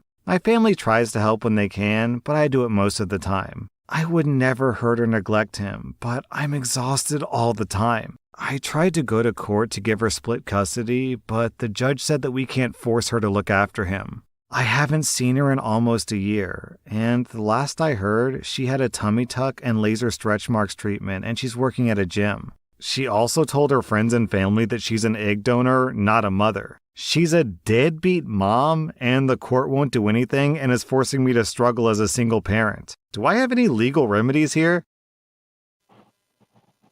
One, I think the story is bullshit because not that it can't happen, but it has like the way it's written, the word choice that is used is literally saying, well, what if the tables were turned? And then they're telling the story from that angle. That's why I don't think it's the real story, first of all. And then second of all, let's say that it is. Let's play along and say it's a real story. Dude, this is what you asked for. Like straight up and down. It's what you asked for. So don't be calling her a deadbeat mom. Don't do that shit. She put her child effectively, she put the child up for adoption and you adopted it. I mean, if you want to go down a paperwork trail, I mean, now this is your biological child, so of course it's not an adoption, but this was the agreement. Mm-hmm. This was the agreement. And then this was gonna piss some of the ladies out there off. But it's like when I talk to some women who are single mothers, and they're not dealing with this type of situation. Usually the dude did flake, right? But I'm not gonna put a cape on you and call you a superhero because you're being a great mom. It's your fucking job, right? I understand that you're in a tough situation because old boy or whatever. Or in his case, he's in a tough situation because now this is where it's different. This is where a big difference, huge difference. She was impregnated by him. She made it clear she did not want to have a child right now. He insisted that they had a child. Then a child came. He fought for custody. He got custody. They didn't even fight for custody. She gave him custody. He accepted it. Go do your thing, man. Go be a great dad and be a wonderful father. You have no legal. That's what it is. Yeah. There is no legal. She has not, beyond court-ordered child support payments, she's not given any kind of false hope that she might be there. It's, as Thea said, you got exactly what you asked for. And I'm with you on the, is this real? But yeah, it definitely feels like one of those things where a man wrote this. It was mechanical to make a point, right? And it's like comes from the He-Man Women's Hater Club, Mm-hmm. But like I said, if we were to entertain it as a real thing, it's like, hey, you're tired. I agree with you. I can understand that. Right? Yeah. Kids are tough. Yep. You are burnt out. I get that. You are all the things that we hear from ladies constantly. And if you take the time and you can find them, the single fathers would say some of the same shit. Exactly. Because it's the experience of raising a child. It's the experience of raising a child. You know? My nephew had his mother, his father, his aunt, both sets of grandparents. On the other side, other aunts and uncles. Like, we had the village around him. Everybody got tired. Everybody. Yeah. So boo-hoo. Yeah. You tired. Mm-hmm. Right? That's the mean side. Boo-hoo, you tired. That's the job. It's like being a sanitation worker and being mad that it stinks. Okay. Boo-hoo, I understand. And I'm not taking away from the fact that you are tired. Mm-hmm. What I am saying is I'm not gonna give you a cookie. Yeah. Okay. Yeah. So now I'm gonna ask you, same thing I've said to some of the ladies who when we have these conversations, what else are you doing? Yeah. What have you considered? How might someone help you if they were able to help you? Right? Is it after school care? Is it daycare? Is it, on the weekends, your best friend comes and takes the kid out for the day? Do you have your parents around? Do you have close family friends around? And if you don't have either one of those, why don't you have either one of those? Sometimes you moved away from family for work or school. Makes sense. Where's your circle? Who are your friends? None of my friends would have had a need to call on me for these things, but we run in such a way that I could right now make a phone call and I got about 3-4 different places I could take my kids, and they're multiple. You know what I'm saying? So, what have you started to work on so that you can take care of your mental and physical health? Because that child is not going to stop taking. And you have started to resent it. You've said it Hopefully out you'll work past loud. that. Which is where you need some therapy and a good friend group. Mm-hmm. Because it's natural. I don't know if everybody else can say this, and they may never admit it, but I love my children more than I love my own life. No hyperbole. Mm-hmm. But sometimes you be frustrated as hell with them little monsters. So that's natural, right? I get it. My concern is, what have you considered? That's what Marlon often brings. What have you thought about? Yep. Yep. Help me join you wherever you are in your thought process, so I can figure out how I can help you. Mm-hmm. Well, they done took all the sting out of my rant, so because they pretty much said everything that I was going to say. So, sometimes I think if you have a rant, love, you should go first. Yeah, go first. Yeah. Okay, that's cool. Because I feel dead space. Here's I pause, and if everybody start talking, I start talking. Okay. Here's my deal. First of all, take the deadbeat thing out of it. I honestly don't think you understand. And obligatory if this is a real story, because I didn't think Diaz was gonna pull that one, but obligatory if this is a real story. Take the deadbeat thing out of it because you don't understand what the word deadbeat means. 125% means she's paying over what she was court ordered to do. Mm-hmm. You have 100% custody. 100% custody, and they said it in the story, I'll repeat it. 100% custody is this woman has no decision-making ability whatsoever. This guy has 100% decision-making power. She could choose what school this child goes to. He can decide what school she goes to. He can decide what education she get. He has 100% on her health, her upbringing, where she goes during the summertime, where she goes during the winter time. He has complete control over the decisions of this child. That is no way, shape, or form of being a deadbeat.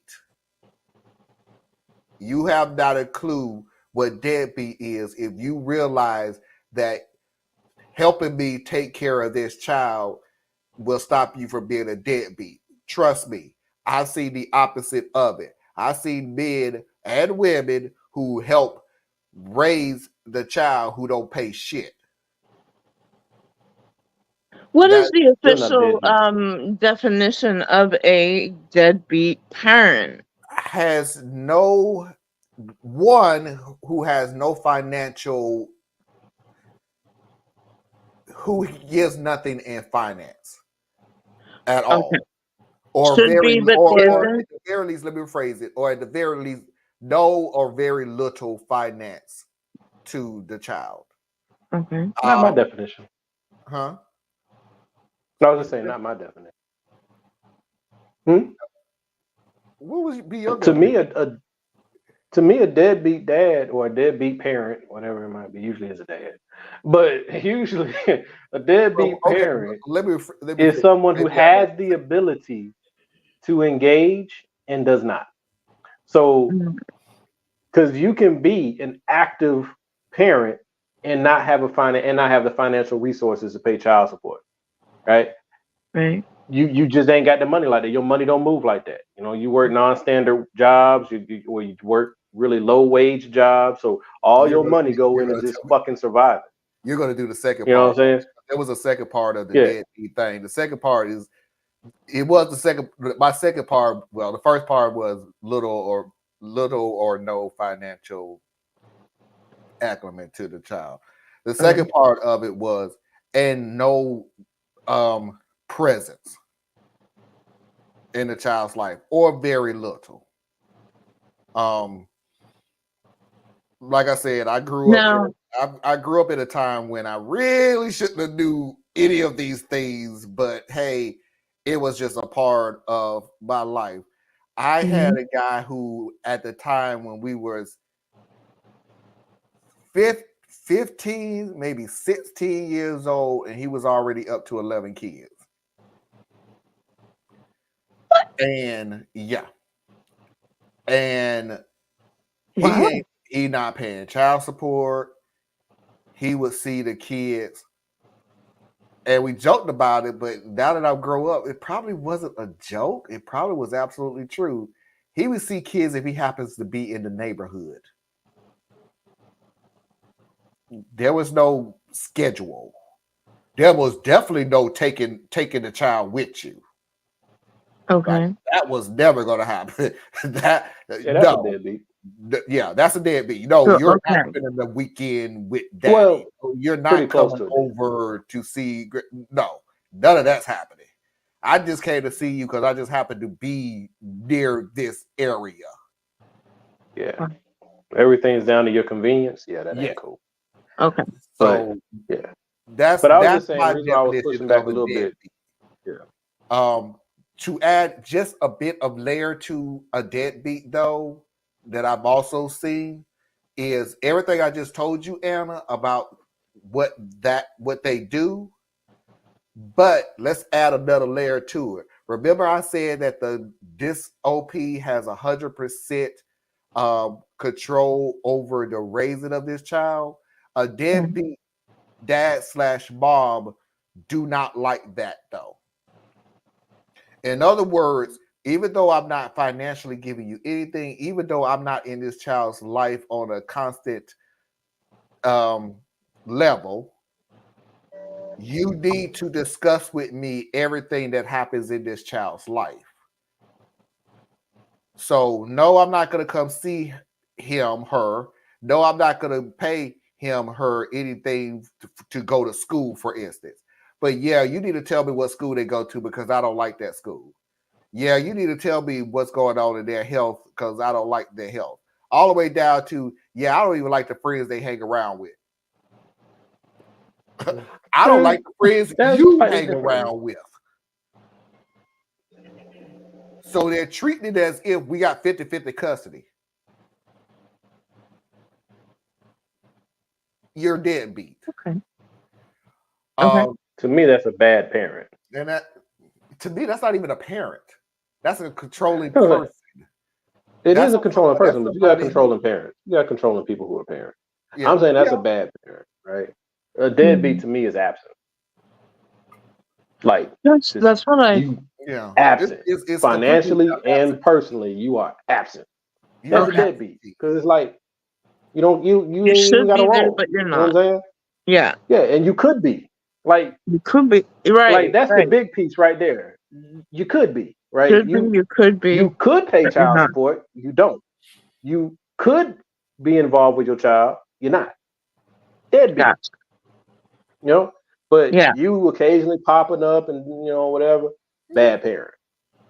Like Walker and Tracy, I did not stutter. He had children in the double digits, and we were still teens.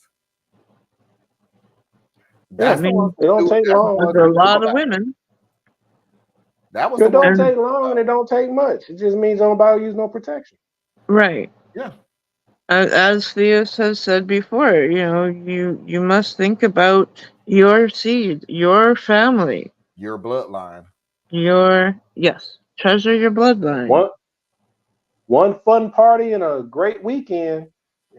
You have a bunch of them little monsters come around. Mm-hmm. But you do have a great football team, though. Family. Nah, cause see, they all gonna be gone for like a family event, cause like that's the whole team,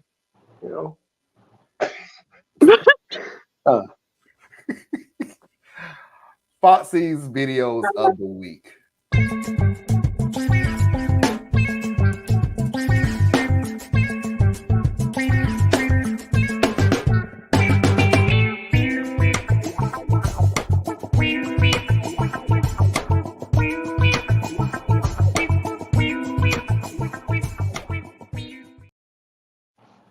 So we're just going to go ahead and jump into it. We're a week behind anything, and we haven't really did any political stuff. Like, I know we did political subjects, but we haven't really got into the government part of it and MAGA and all of them. So the title, just in case you don't miss it, is in the top left-hand corner, but on TikTok is really small and everything. Somebody asked this woman, so why is there not a Biden store? Here is her response. Because there isn't one. We're not his fucking fans. He's the president. We don't worship our politicians. We're not in a cult.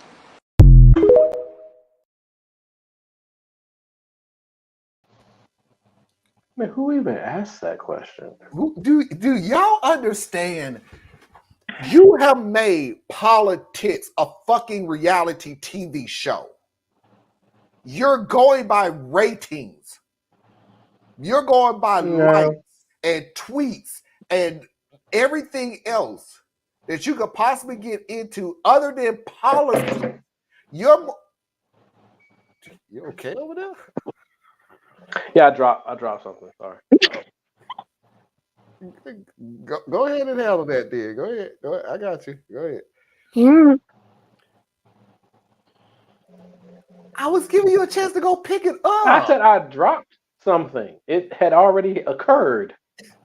Oh, forget it. My point is, when you decided upon yourself to put how popular a president is, depending on what merchandise you buy, how much merchandise you buy, you come to the realization that, hey, we treated our president like this, then your president is not as popular as our president because, and I hate to even say this because there's a caveat to it. There isn't a store? Because you decided, sorry, let me go back. I cannot get out of my head for the life of me. I showed a video of people who was just so MAGA Trumpist lovers that there was a picture of somebody who decorated their whole effing Christmas tree of Trump and MAGA. It was the most cringy damn thing next to the golden statue of Trump's head. Ew.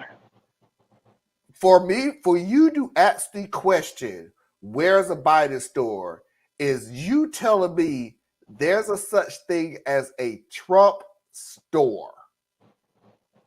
Please, for the love of God, tell me you're joking. That there's not a Trump store out there. I'm not saying there's a store that sells Trump things. Just tell me there's no such thing as a Trump store. A bunch of them. All things Trump? Think about it. You got the MAGA websites. You got the Trump websites. You got the caravans that go from event to event selling Trump merchandise. If you don't think Trump got some of that stuff coming back to his pocket, you are mistaken. But a couple quick things. One, I think people are completely missing it. I get what she's saying, but I think she's way off base.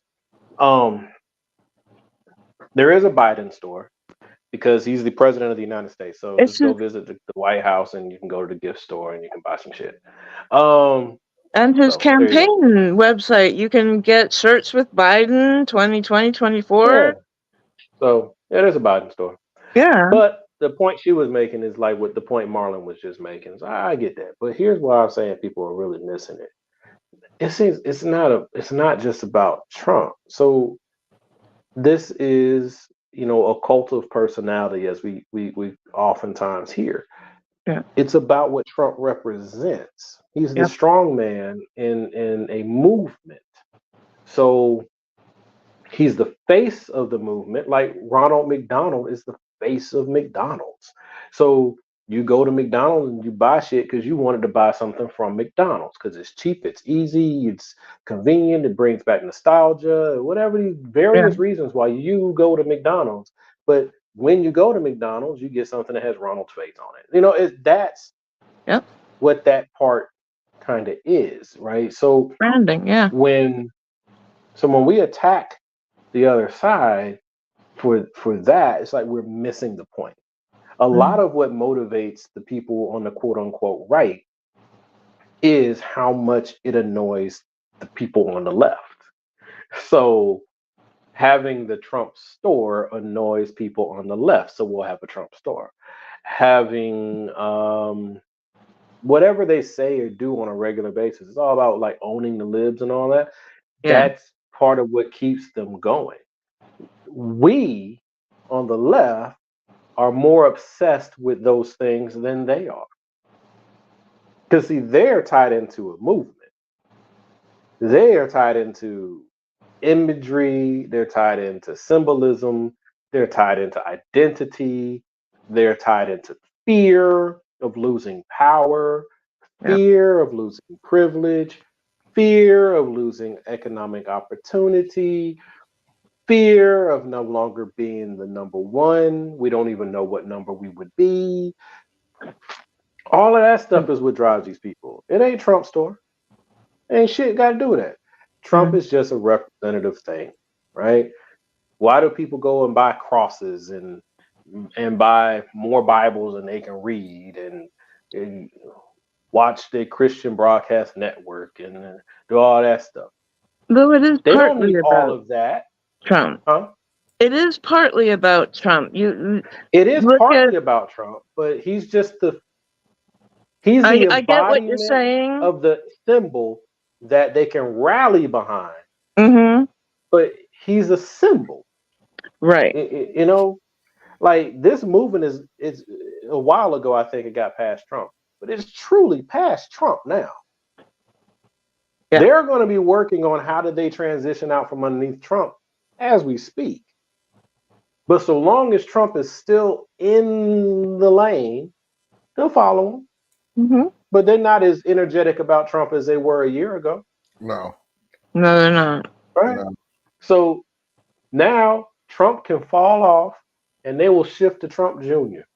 Or they'll shift to, it will never be Gates, but there's something else out there that exists in their ecosystem that we aren't really paying attention to because we're obsessed with Trump. Yeah. All right, let's move on. Oh, I'm sorry, Andy. Did you have something?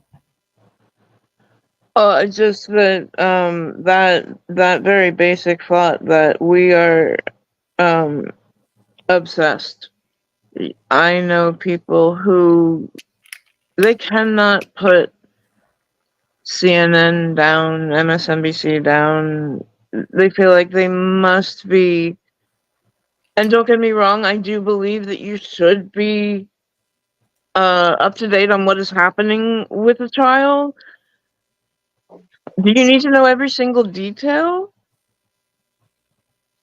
It's our reality TV. It's our trash TV. I'm gonna be completely and utterly honest with you. Mm-hmm. I don't know Jack. I haven't watched 1 minute of. I have absolutely. And I'm gonna put it to you this way. I know everybody gonna disagree with me. That's fine. I'm just going my thought process. Okay. Mm-hmm. I'm not watching it because the fucker got so many damn trials coming up. I don't want to burn myself out by watching every damn trial. Yes. Like, so I'm not gonna watch this trial. I'll watch the verdict when it comes. But if you think I'm gonna sit there every single freaking day, I'm gonna be honest with you. I only watch the highlights of it. I don't. This dude got 4 trials and counting. By the way, because we're still waiting on Arizona and we're still waiting on Wisconsin. Yeah, I don't know. something like that. Yeah, so we finna play spades. Three of the possible that's coming up now. So I'm not gonna burn myself out watching every trial. I just didn't care, so I didn't watch it. And see, I didn't even know thing what was is, on like, until later. Be honest with you. I do absorb a lot of this shit. I ain't sitting down watching no trials because I think trials are boring. But like YouTube is almost always playing around me.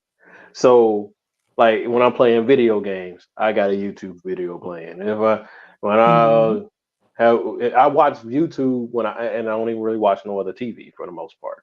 So I'm relatively up to speed on a lot of different things, to the point that when it pops up in your feed, I'll look at it and be like, I don't want to hear what they got to say about it. I don't want to hear what they got to say about it. Well, let's see what they got to say about it. Yeah. Right? Like I do that, right? Because this is my trash TV. That's my little failing. This is my trash TV. Okay. You know, so I'll watch like 3 dumb things. I'll watch I'm not gonna say other people's networks. I watch some of these different things talking about stuff, and then I'll watch something about space. Then I'll flip and I'll watch something about microbiology, and then I'll go back to watching something about something else that Trump did, or something that Matt Gaetz did, or something. Like that's my trash TV, right? So yeah, my mental. But you're not chasing after his every last word, thinking you're missing something. I literally I'm not. I literally tell people to spare your mental health. Look at something absolutely stupid. Just look at something. I'm gonna give you an example of it. I'm gonna give you a full example of it, and you will agree with it. Is I would say just find you a stupid movie that makes absolutely no sense whatsoever that makes you laugh, just to save you, such as Spaceballs. First of all, I knew you were about to say that. First of all, I knew you were going to say that. That movie made no damn sense at all, but it was so funny. Spaceballs is a cinematic masterpiece. Yes. That took comedy and took satire and took imagination and brought it together and using Rick Moranis to deliver a masterful performance. So no merchandising. So anyway, great movie. Great movie. All y'all out there, go watch the movie.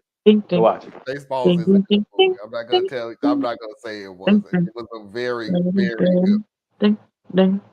He got to Ding, ding, ding, You're ding, my ding. father. How you know? My cousins, nephew, uncles, next door neighbor, dog. Man, I about cried laughing because it's like I've heard this so much. Pookie's cousin's I'm girlfriend. surrounded by assholes. The password to the luggage. It's jail.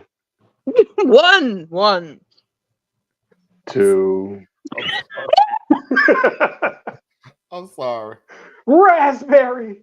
There's only one man that would give me the raspberry. Lone Star. Oh my God, Rick. Or else Pizza the Hut Okay. is coming for you. She's sucking. Wonderful movie. Now Yeah. Wonderful movie. she's sucking. Now she's blowing.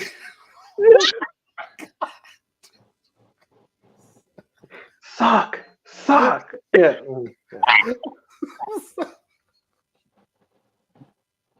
Okay. That was a wonderful movie. Wonderful movie. If y'all ain't seen it, go watch it. Go. And if you under the 8, if you were born 1999 or sooner, then there's gonna be a couple references you can't figure the fuck out. But it's still gonna be funny. Come ask us. Yes. Yes. Watch the movie. and come after Videotape. us. It was a Trust me, thing. we'll It was a help you. thing. Okay, it was a thing. It was. Oh my God. I feel like I want to get off this damn show right now and go watch it. Love that movie. But then again, oh, never mind. Next video. Ludicrous. Get out of here. Go. Okay. How the Southern say Go don't. past that. Don't ever go back here again. No, I won't. I won't. Can't. So we stop now? Okay. Smoke them if you got them. What did you see? Nothing, sir. I didn't see anything, sir. I didn't see you playing with your doll, sir.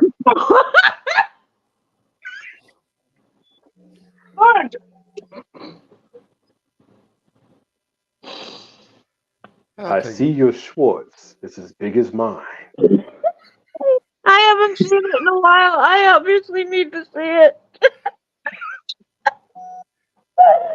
I'm a Mog. Half man, half dog. I'm my own best friend. There's so many good lines in that. Oh God, I miss John Candy. John Candy, yeah. Oh God. Uncle Buck. Throw Planes, Mama. trains, and automobiles. Yeah. Oh. Uncle Buck. He was a funny man. Rest in peace, John Candy. He was. I would have. Oh God, John Candy. The only regret I I don't ever think had. he was in Stripes.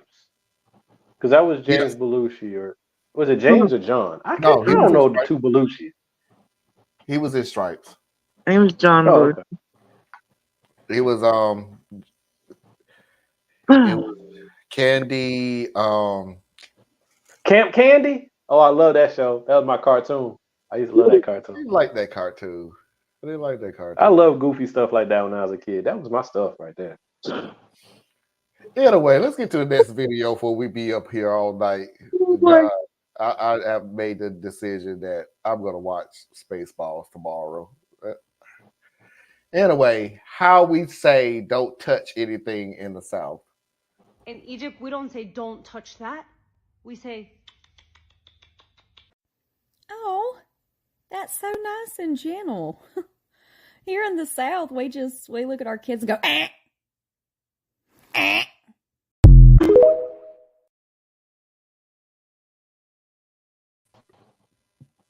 That's very true.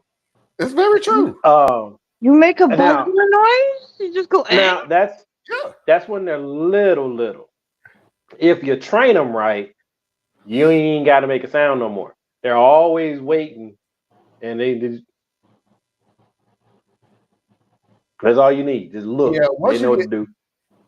You just got to train them. A great parent. You are I'm going to give this all to you. You are a phenomenal parent, but it takes practice. It takes patience. Where you can just look at them and they automatically know they finna mess up and they don't do it. Have Yeah, your my job girls, done.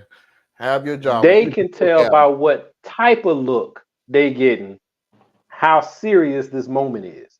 So I communicate with them and don't say a word. It's a beautiful thing, and they do the same thing right back at me. It's a beautiful thing. But yeah, I'm just gonna go ahead and say this. I gotta say this. You know, I gotta say it. The second young lady, the Southern lady, damn, she was gorgeous. I just want to go ahead and just say that. I mean, I know it don't matter. I didn't really That's look. a beautiful person. I didn't pay attention. In Egypt, we don't say don't touch that. We say,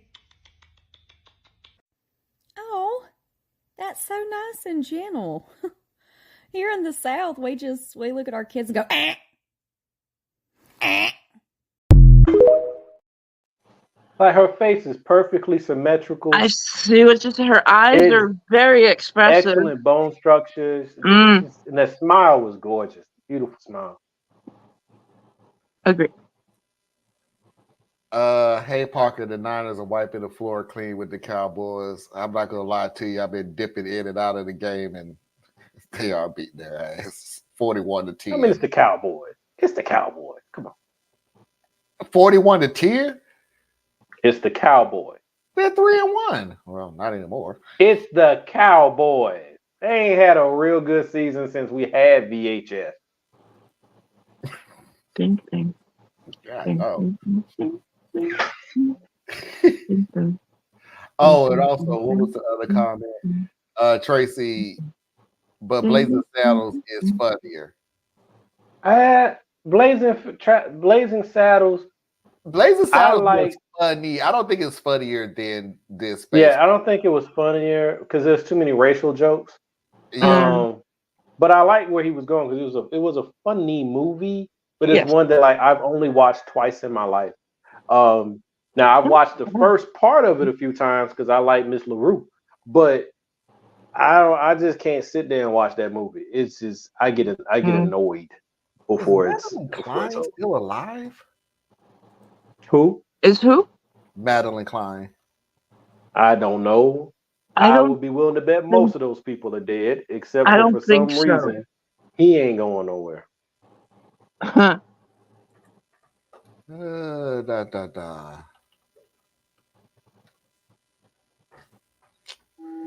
would help a lot. Pause while he looks up obituary. Yeah, I was like, I can picture her face, Madeline.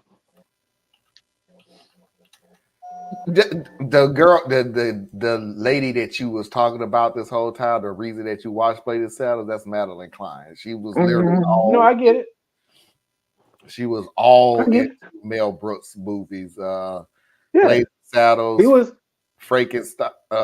Frankenstein or Frankenstein. Young Frankenstein. Young Frankenstein. She was but faithful. That he was one of the ones who started that, in my opinion. I don't know. They might have started doing it before him. But like Adam Sandler is known for doing that. There's a couple others, but they make sure that their team always eats. You know what I'm saying? And I think the Wayans are an excellent example. They make sure their team always eats. Oh, she died in 1999. I thought so. But hold on before I say that. But Mel Brooks is still alive. I guess he's still kicking. He's 97. Yep. And I swear, I turn on weird tangent here. Shorty who played Mary Ann on Gilligan's Isle, beautiful. Shorty, I Dream of Jeannie, bad. You know what I'm saying? I still watch those old shows just to see them.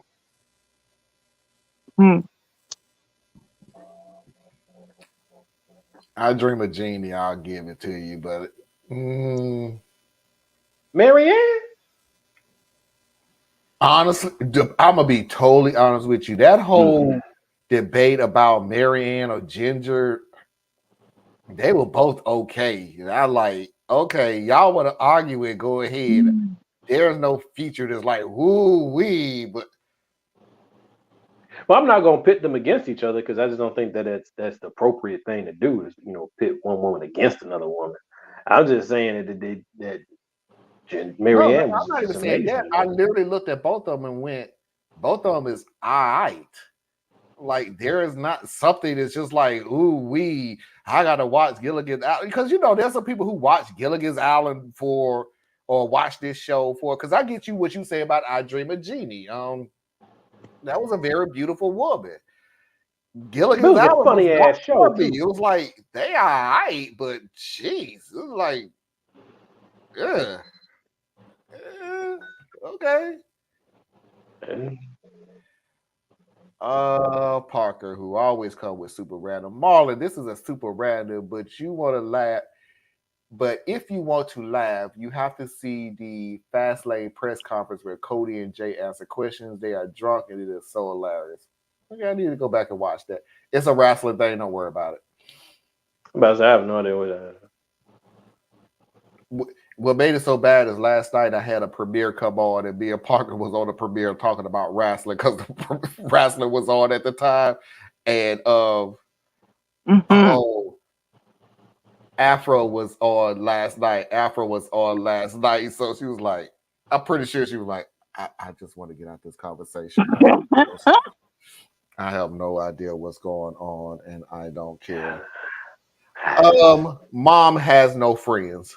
If a stranger came up to you and said, I'm your mom's friend, and she sent me to pick you up, what would you say?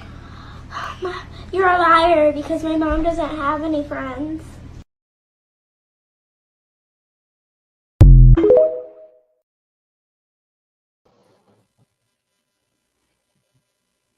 That's sad.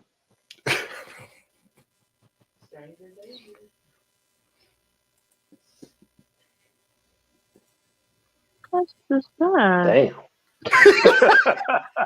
Say that. Well, at least that child will be safe. Okay.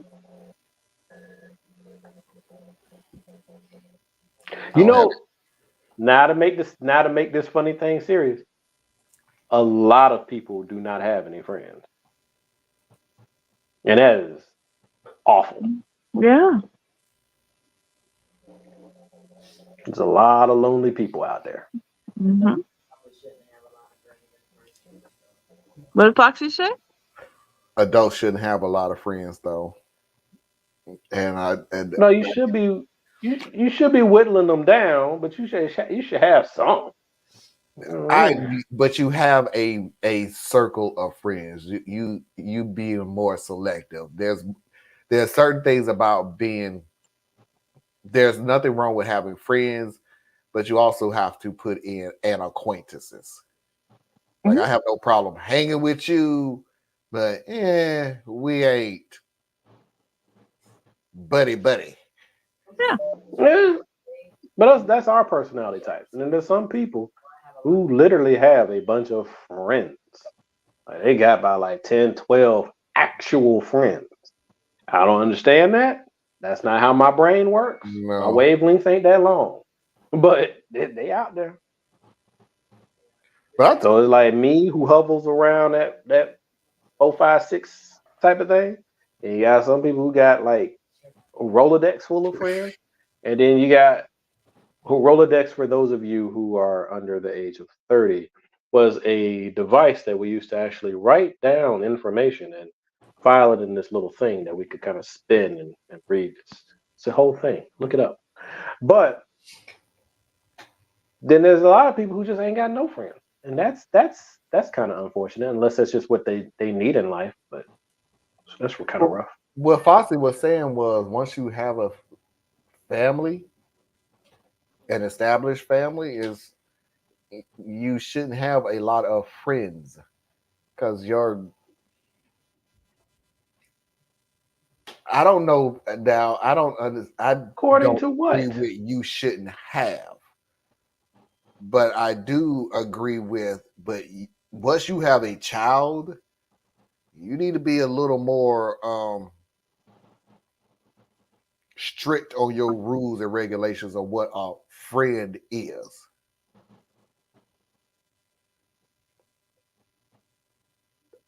there is such a thing as an inner circle. So let's put it to you that way. You could have a bunch of friends, okay? You could only have one inner circle. And it is rough, it's hard, it's everything else to get into that inner circle. But once you get into that inner circle, it's great. That's what me and Theus was talking about the other day when we was listening to some of these stories and people fall out with their wives. And I went over my friend's house to spend the night. They went over their friend's house to spend the night. And me and Theus was like, what the hell are these friends that you could just roll up and just decide, hey, I'm going to spend the night over your house? Like, who are these people? Because I can't go to my friend's house and go, I need to spend the night. Why? I fell out with my wife. And? I got like two of them. But like we said in that conversation, they'd be like, yo, dude, you need to take your ass back home. Right. You know what I'm saying? Like that. Yes. But yeah, because usually, because if we that close, that means you also are close to my wife. You know what I'm saying? Like you are fully integrated into my world. You know? But yeah, I mean it's yeah. But it was funny because I'm strange. So like when we talk about inner circle, you saying like one inner circle. I got like 2 or 3 because like it's almost like my closest friends have a certain ring around them, but they don't all interact with each other. Right. No, don't get it twisted, folks. Your inner circle is it's you. They don't mean your friends is their friends and their friends and everything. No, that's your inner circle who you can talk to at any time, rely on in case of a problem, issues or concerns and things like that. But it is your inner circle. Your inner circle friend, no S on it. Your inner circle friend may have their own circle. You may be in his circle or her circle. Circle. I said it damn again. Circle. That spherical outline. The circle. There you go. Circle. You may be in that, but that doesn't mean that your inner circle has the same thing, has the same person in it. It is individual. I've been saying this since elementary school. Everybody got a best friend, and your best friend may not be, and you may not be your best friend's best friend, right? So that's one of the ways I learned you don't tell nobody a secret that you don't expect to come back. Because see, what you're gonna do is you're gonna tell your best friend a secret. Well, then you told them that because you trust your best friend. Well, your best friend has that same level of trust for their best friend. So then they go tell that person. And then it goes down and down and down. And next thing you know, the person you had a problem with was the best friend of one of the people downstream, and you got a problem. Yep. See, I was always an ambassador between groups. Whether it's it's like Ukraine. I know. I knew you were gonna go there. I do have a couple of different inner circles. One is more involved in my community, legitimate qual, and the other is more of a disability inner circle. So I've stopped counting at 37 because I do have friends. You got 37 of them? Wow. In your inner circle? Not in my inner circle. I have just friends. No, not an inner circle. I have 3 to 5. In the 37 is me and Theus in there. Absolutely. Okay. I'm not even gonna say who's in your inner circle because I don't want my feelings hurt. So I'm gonna let it go as friends in the 37. I'm gonna ask questions I don't want to answer to. Literally. I'm just asking that, am I in the 37? I'll be happy with being in the 37. Here's the thing. You guys do compromise one of my inner circles.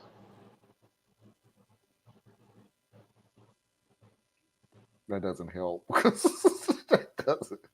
I'm sorry, I just got distracted on one of my feeds. Jessica Alba popped up and it just distracted me. Let's move Bam. on. Let's move on. Overruled by Jessica. Now, by the way, now you talk about, Jessica is like,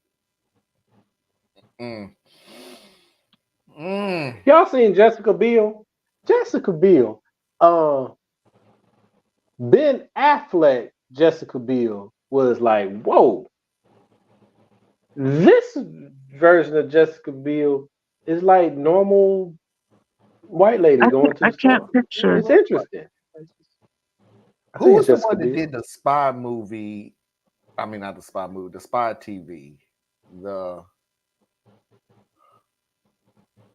that Elba or Biel? I don't know what you're talking about, man. An appeal? Are you going?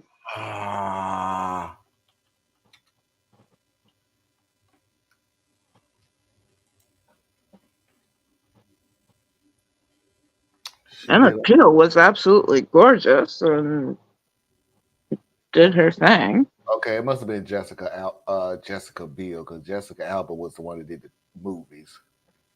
Dark Angel. Jessica Biel did movies too. Ooh, Dark Angel and Sin City. I cannot picture. Hey man, it's 11 o'clock. Let's get back on track. Yeah. Right, yeah. You brought it up. Either way. I brought up Jessica Alba. I think you brought up Ain't like I Jessica brought Biel, up too. Salma Hayek. Now we're gonna talk about Can Salma we Hayek. move on, please? Oh, can we please talk about Salma Hayek? Sorry. Fools Rush In. Wonderful movie. I don't even think I literally have never watched a Salma Hayek movie.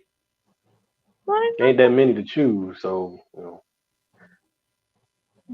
But From Dusk Till Dawn was okay. But Once Upon a Time in Mexico, that was fun. Yeah. What happened to old boy that was in the movie? That was his movies. Antonio Banderas? Yes.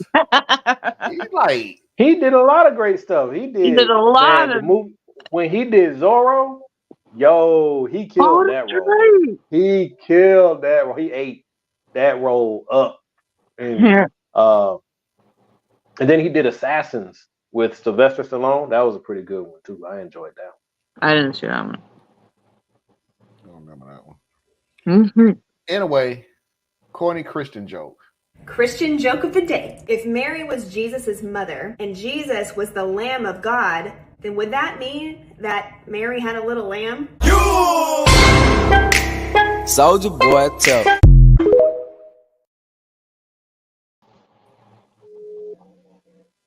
Yeah, I guess. I guess. Yeah. And it also means that the Good Shepherd knocked up the never mind. I'm not laughing at what you said, Thiz. I'm having a flashback of that video. I'm laughing at that video that I showed of Joseph and Mary. You see how ridiculous it sounds, Mary? That one? I made this pie. We don't have an oven. How did you make this pie?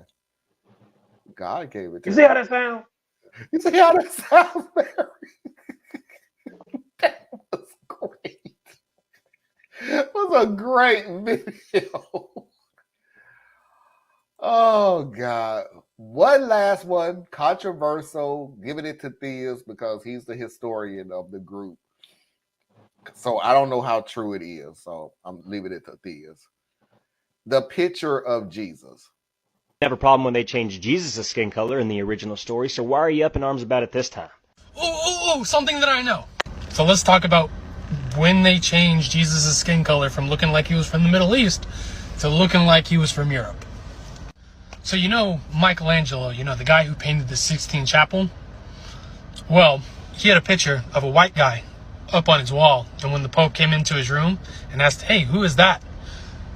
Michelangelo said, "Oh, that's our Lord and Savior, Jesus Christ." No, it wasn't. It was his lover. So if you got a picture of a guy who's my complexion with his arms out with thorns around his forehead on your wall, you got a picture of a gay guy. You are actively worshiping a false idol by y'all's pretenses, because that's not Jesus. That's a homosexual who y'all also bastardize, even though it's not in the Bible at all to do that. Bye.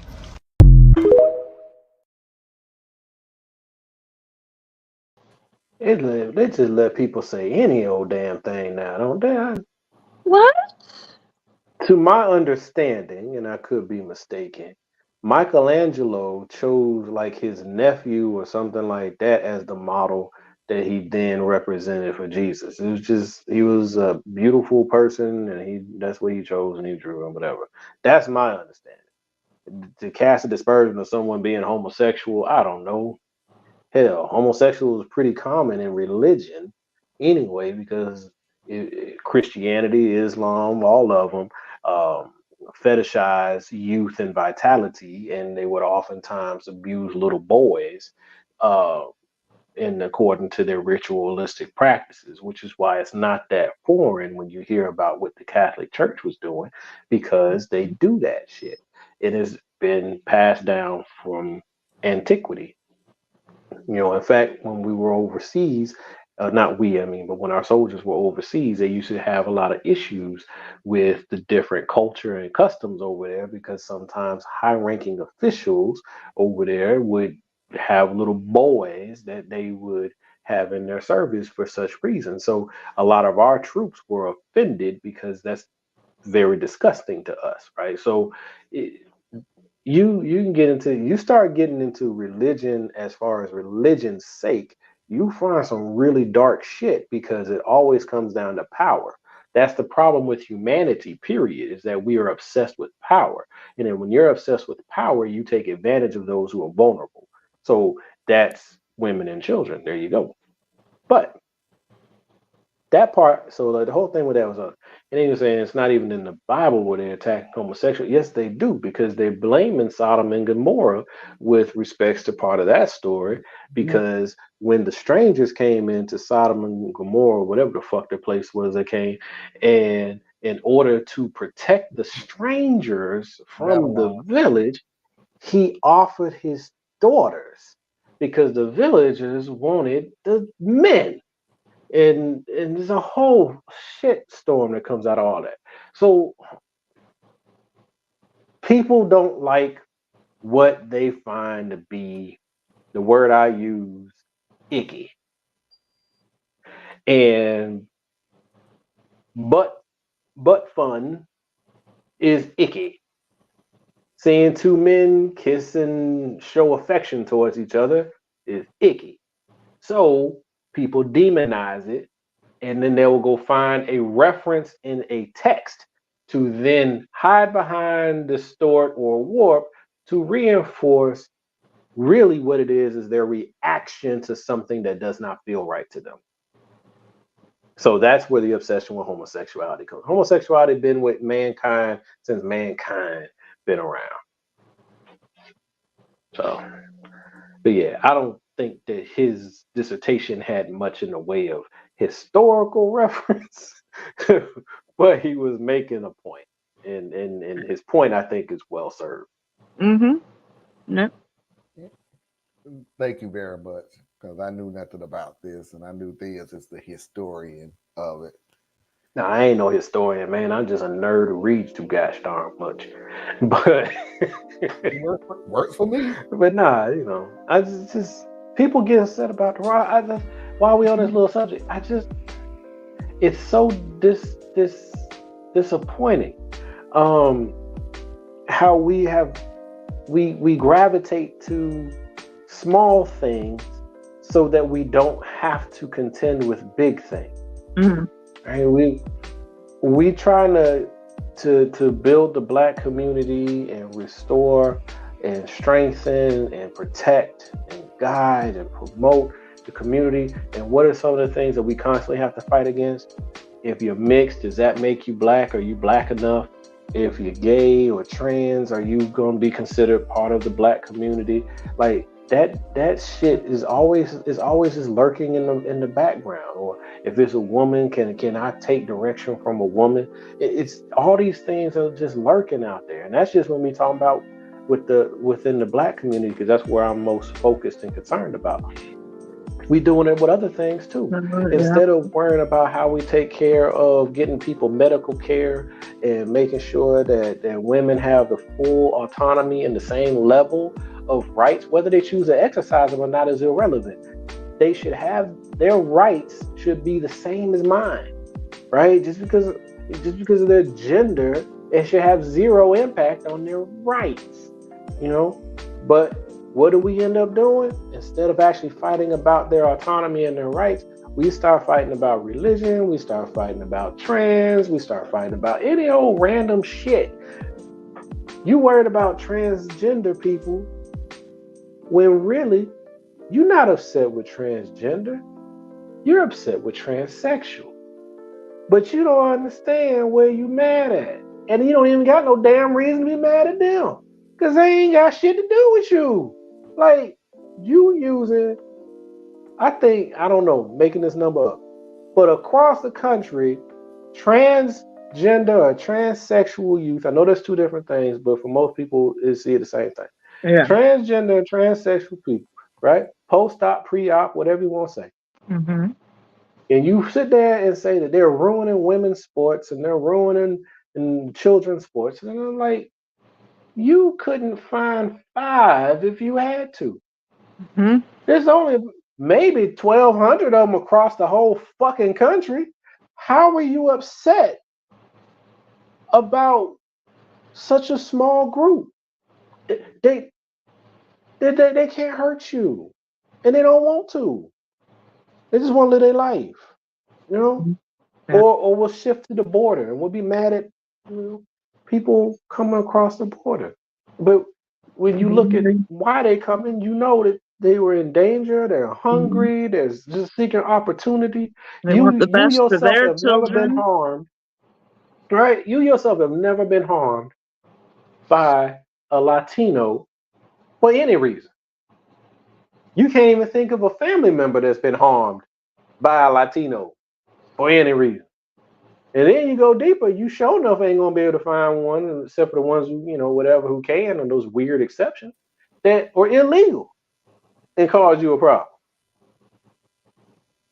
So it's like you just mad because you want to be mad, and then what upsets me the most is when minorities or other vulnerable groups do it to each other. Yeah. That's just sad. Okay, tangent done. Let's try this again. Hey, you got me, we at about 3.5, bro. I'm sorry. All right.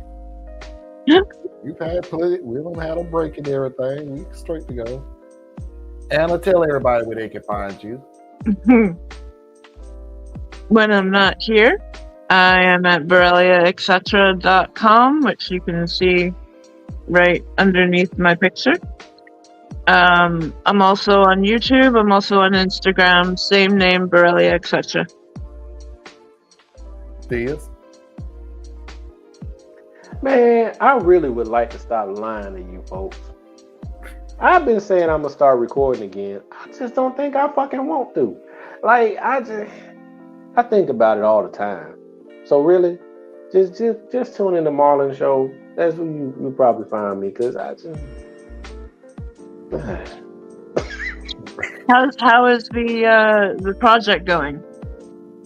It's in a standstill because my life is just weird. Okay. Gotcha. That's the other side of it, because to do the work that I was trying to do, it takes money, and I don't have a lot of money.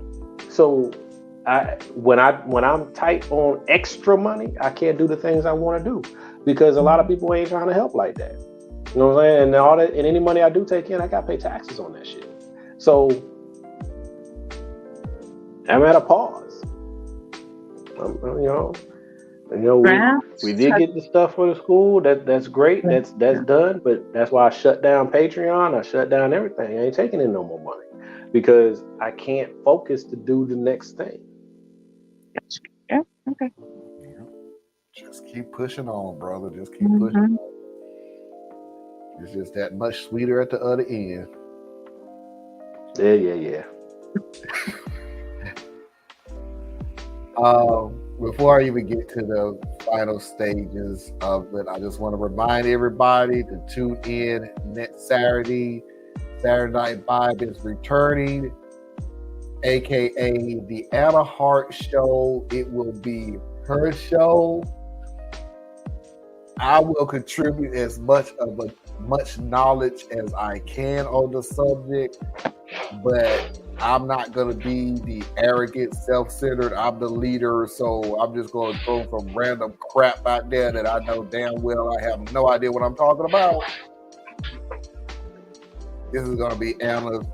And by the way, the funny thing about it is, not only am I giving it to Anna because she has the knowledge on it, I'm going to give it to Anna because she deserves it. Anna has, for the 3 years, and I'm going to put Anna on Front Street. Anna didn't want to do this show. Let's just be realistic about it. She didn't want to do the show. I kind of just told her, you're coming on the show. You're going to get yourself out there. You're going to do your thing. And ever since then, Anna has not disappointed not one freaking show. Not once. So we're going to push the scale up a little bit more. Anna's in control. So for all you people that go, why is Anna asleep? If she falls asleep in the middle of this show, hey. It's me. Because I was working hard. Yeah, there you go. So with that being said, here's the little shocker. There's actually going to be a show for Theus. Theus is going to be in charge of the show.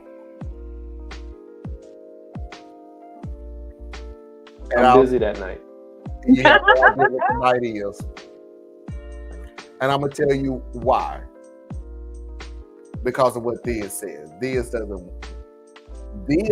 want to do videos because Theus is by himself when he do the video. But with Theus is with us. And I pick on him a lot. I do, and rightfully so. But I do pick on him a lot. He talks and talks and talks and talks and talks and talks and talks. But my deal is I let him talk on this show because he doesn't say anything freaking wrong. Even if it's his opinion. He doesn't say anything wrong. So this is one day going to have a show where I just put videos up that I know specifically is in Diz's wheelhouse. And Diz is going to run the show. And I'm going to sit back and just chill out and let him run it.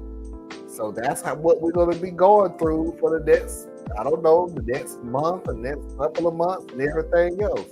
And you will know when the show is because I will title it, just like I'm going to title next Saturday's video, Saturday Night Vibe, the Anna Hart Show.